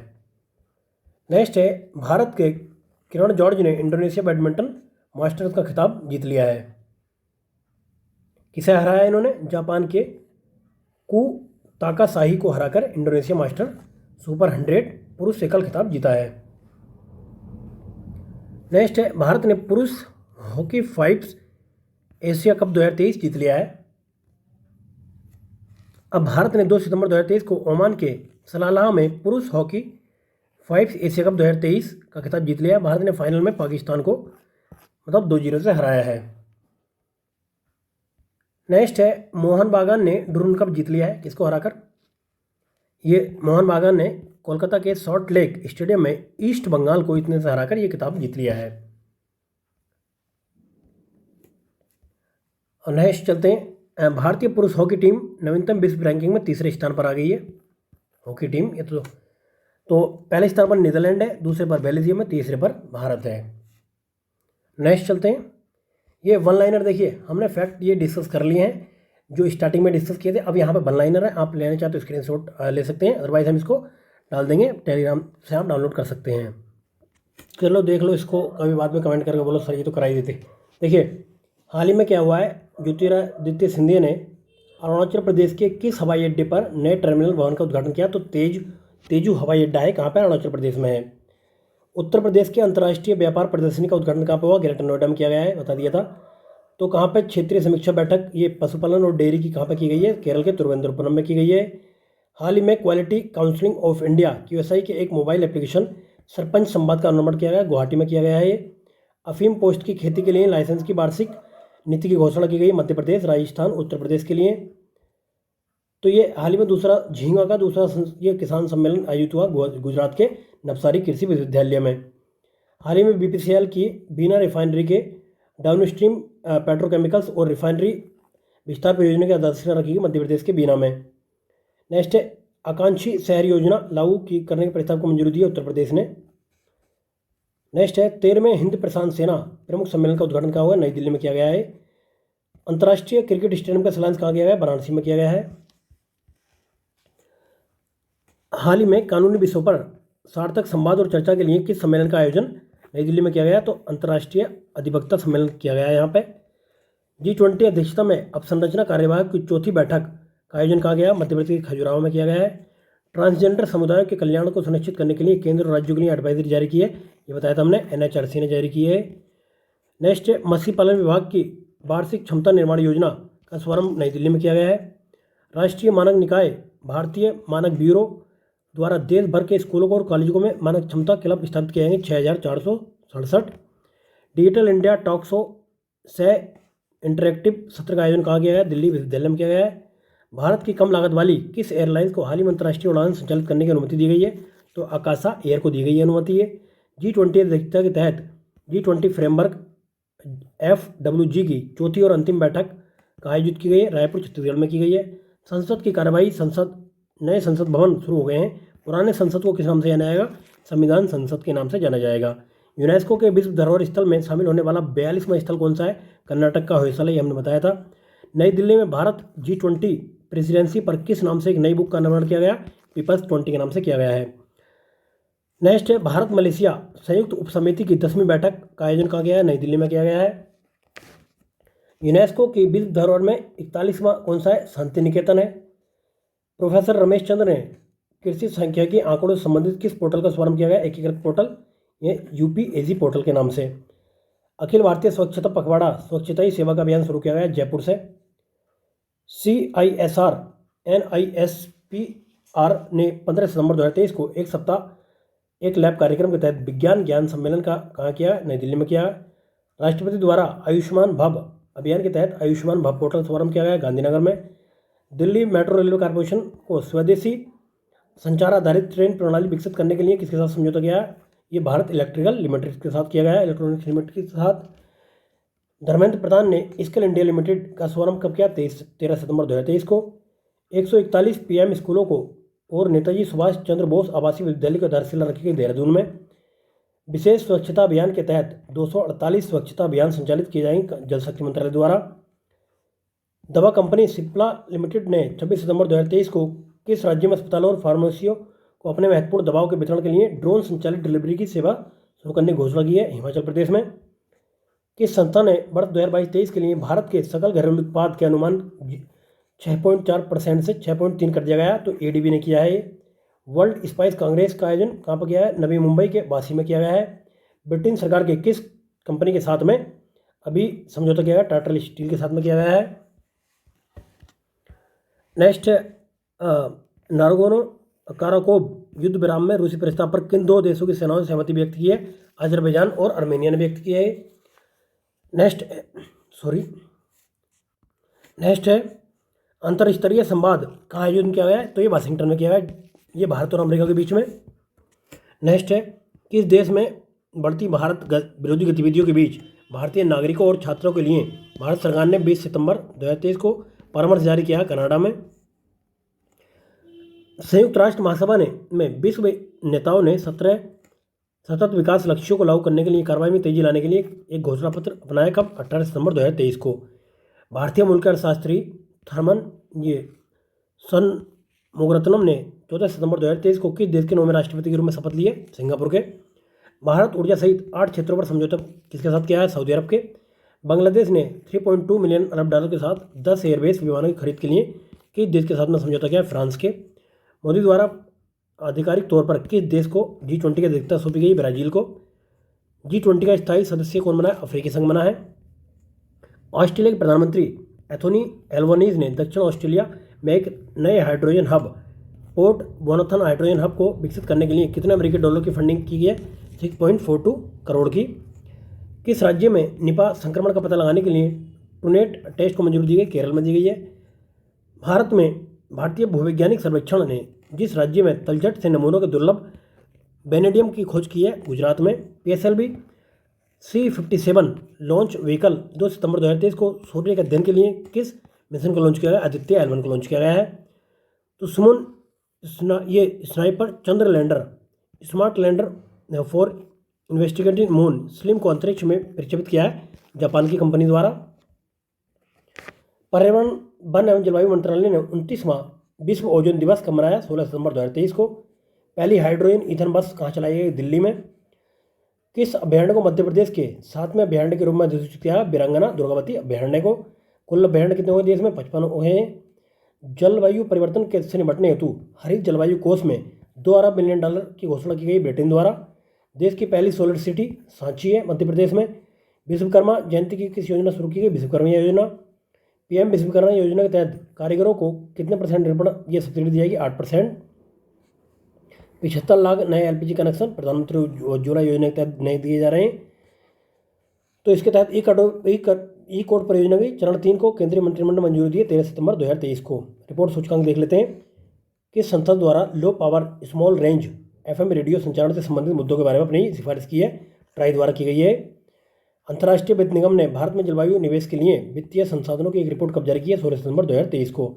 अंतर्राष्ट्रीय स्तर पर मान्यता प्राप्त IOIML यानी International Organisation for Legal Monetary ये मेट्रोलॉजी प्रमाण पत्र जारी करने वाले विश्व का कौन सा देश बन गया? 13वां बन गया है भारत। विश्व बौद्धिक संपदा संगठन द्वारा प्रकाशित ग्लोबल इनोवेशन इंडेक्स रैंकिंग में भारत की रैंक कितनी है? भारत की जो 24वीं रैंक है। नेक्स्ट है देश में पहली MotoG भारत का आयोजन कहाँ पर किया गया? ग्रेटर नोएडा के बुद्ध इंटरनेशनल सर्किट में किया गया है। एक दिवसीय क्रिकेट मैचों की श्रृंखला में भारत को 5 विकेट से किसने हराया? ऑस्ट्रेलिया ने आया था। आईसीसी की नवीनतम रैंकिंग में शीर्ष में तीनों में कौन पहुंच गया? भारत पहुंच गया। भारतीय पहलवान अंतिम पंघाल ने 21 सितंबर 2023 को सर्बिया के बेलग्रेड में आयोजित हो रहे विश्व कुश्ती चैंपियनशिप में महिलाओं की 53 किलोग्राम में क्या जीता? कांस्य पदक जीता है। आईसीसी नवीनतम रैंकिंग में पहली गेंदबाजी पहले नंबर पर आ गया मोहम्मद सिराज। भारतीय पुरुष हॉकी टीम अंतर्राष्ट्रीय महासंघ नवीनतम रैंकिंग में भारत तीसरे नंबर पर आ गया है। भारतीय निशानेबाज निश्चल ने रियो डी जेनेरियो में ISSF विश्व कप में महिलाओं की 50 मीटर राइफल स्पर्धा में कौन सा पदक जीता? रजत पदक जीता है। ईडी का कार्यप्रमुख किसको बनाया गया? राहुल नवीन को बनाया गया है। भारतीय स्टेट बैंक के पूर्व चेयरमैन रजनीश कुमार को किस क्रेडिट कंपनी का नया चेयरमैन बनाया गया? मास्टर कार्ड इंडिया का बनाया गया है। Next time 100 next the emerging leaders में भारतीय महिला को स्थान मिला, हरप्रीत कौर को मिला है। 2023 तक चलने वाली ISSF राइफल्स और पिस्टल निशानेबाजी विश्व कप का आयोजन कहाँ किया जा रहा है? ब्राजील के रियो डी जेनेरियो में किया जा रहा है। वनडे रैंकिंग में किस भारतीय बल्लेबाज को दूसरे स्थान पर रखा गया? सुमन गिल को रखा गया है। AFC फुटबॉल अंडर 2023 में एशिया कप में क्वालिफायर 12 सितंबर 2023 को किस देश में को हराया है? UAE को हराया है। एक दिवसीय मैचों में सबसे तेज 13,000 रन किसने बनाए? विराट कोहली ने। जर्मनी ने किस देश को हराकर पहली बार बास्केटबॉल विश्व कप जीता है? सर्बिया को। US ओपन टेनिस में महिला सिंगल्स का खिताब किसने जीता? अमेरिका की कोको गॉफ ने जीता है। ये फ्रेंड्स हमने नवंबर का करंट अफेयर डिस्कस किया। इससे पहले हमने दिसंबर का भी जो नेक्स्ट मैगजीन आई थी वो हमने डिस्कस कर ली है। अगर आपको लग रहा है कि हम अक्टूबर की भी डिस्कस करें तो आप कमेंट करके बता सकते हैं। नेक्स्ट जो भी मैगजीन आएंगे हम करंट अफेयर की अच्छे से डिस्कस करेंगे। 2 घंटे के अंदर अंदर एक महीने की मैगजीन पढ़ लो यार, इससे कम में और क्या मिलेगा? इससे कम में और इससे सस्ते में तो आपको कुछ नहीं मिल सकता मार्केट में। ठीक है फ्रेंड्स, अभी भी जिन साथियों ने चैनल को सब्सक्राइब नहीं किया है इज्जत से चैनल को सब्सक्राइब करें और दोस्तों में भी लिंक शेयर करें। ठीक है, बहुत बहुत धन्यवाद।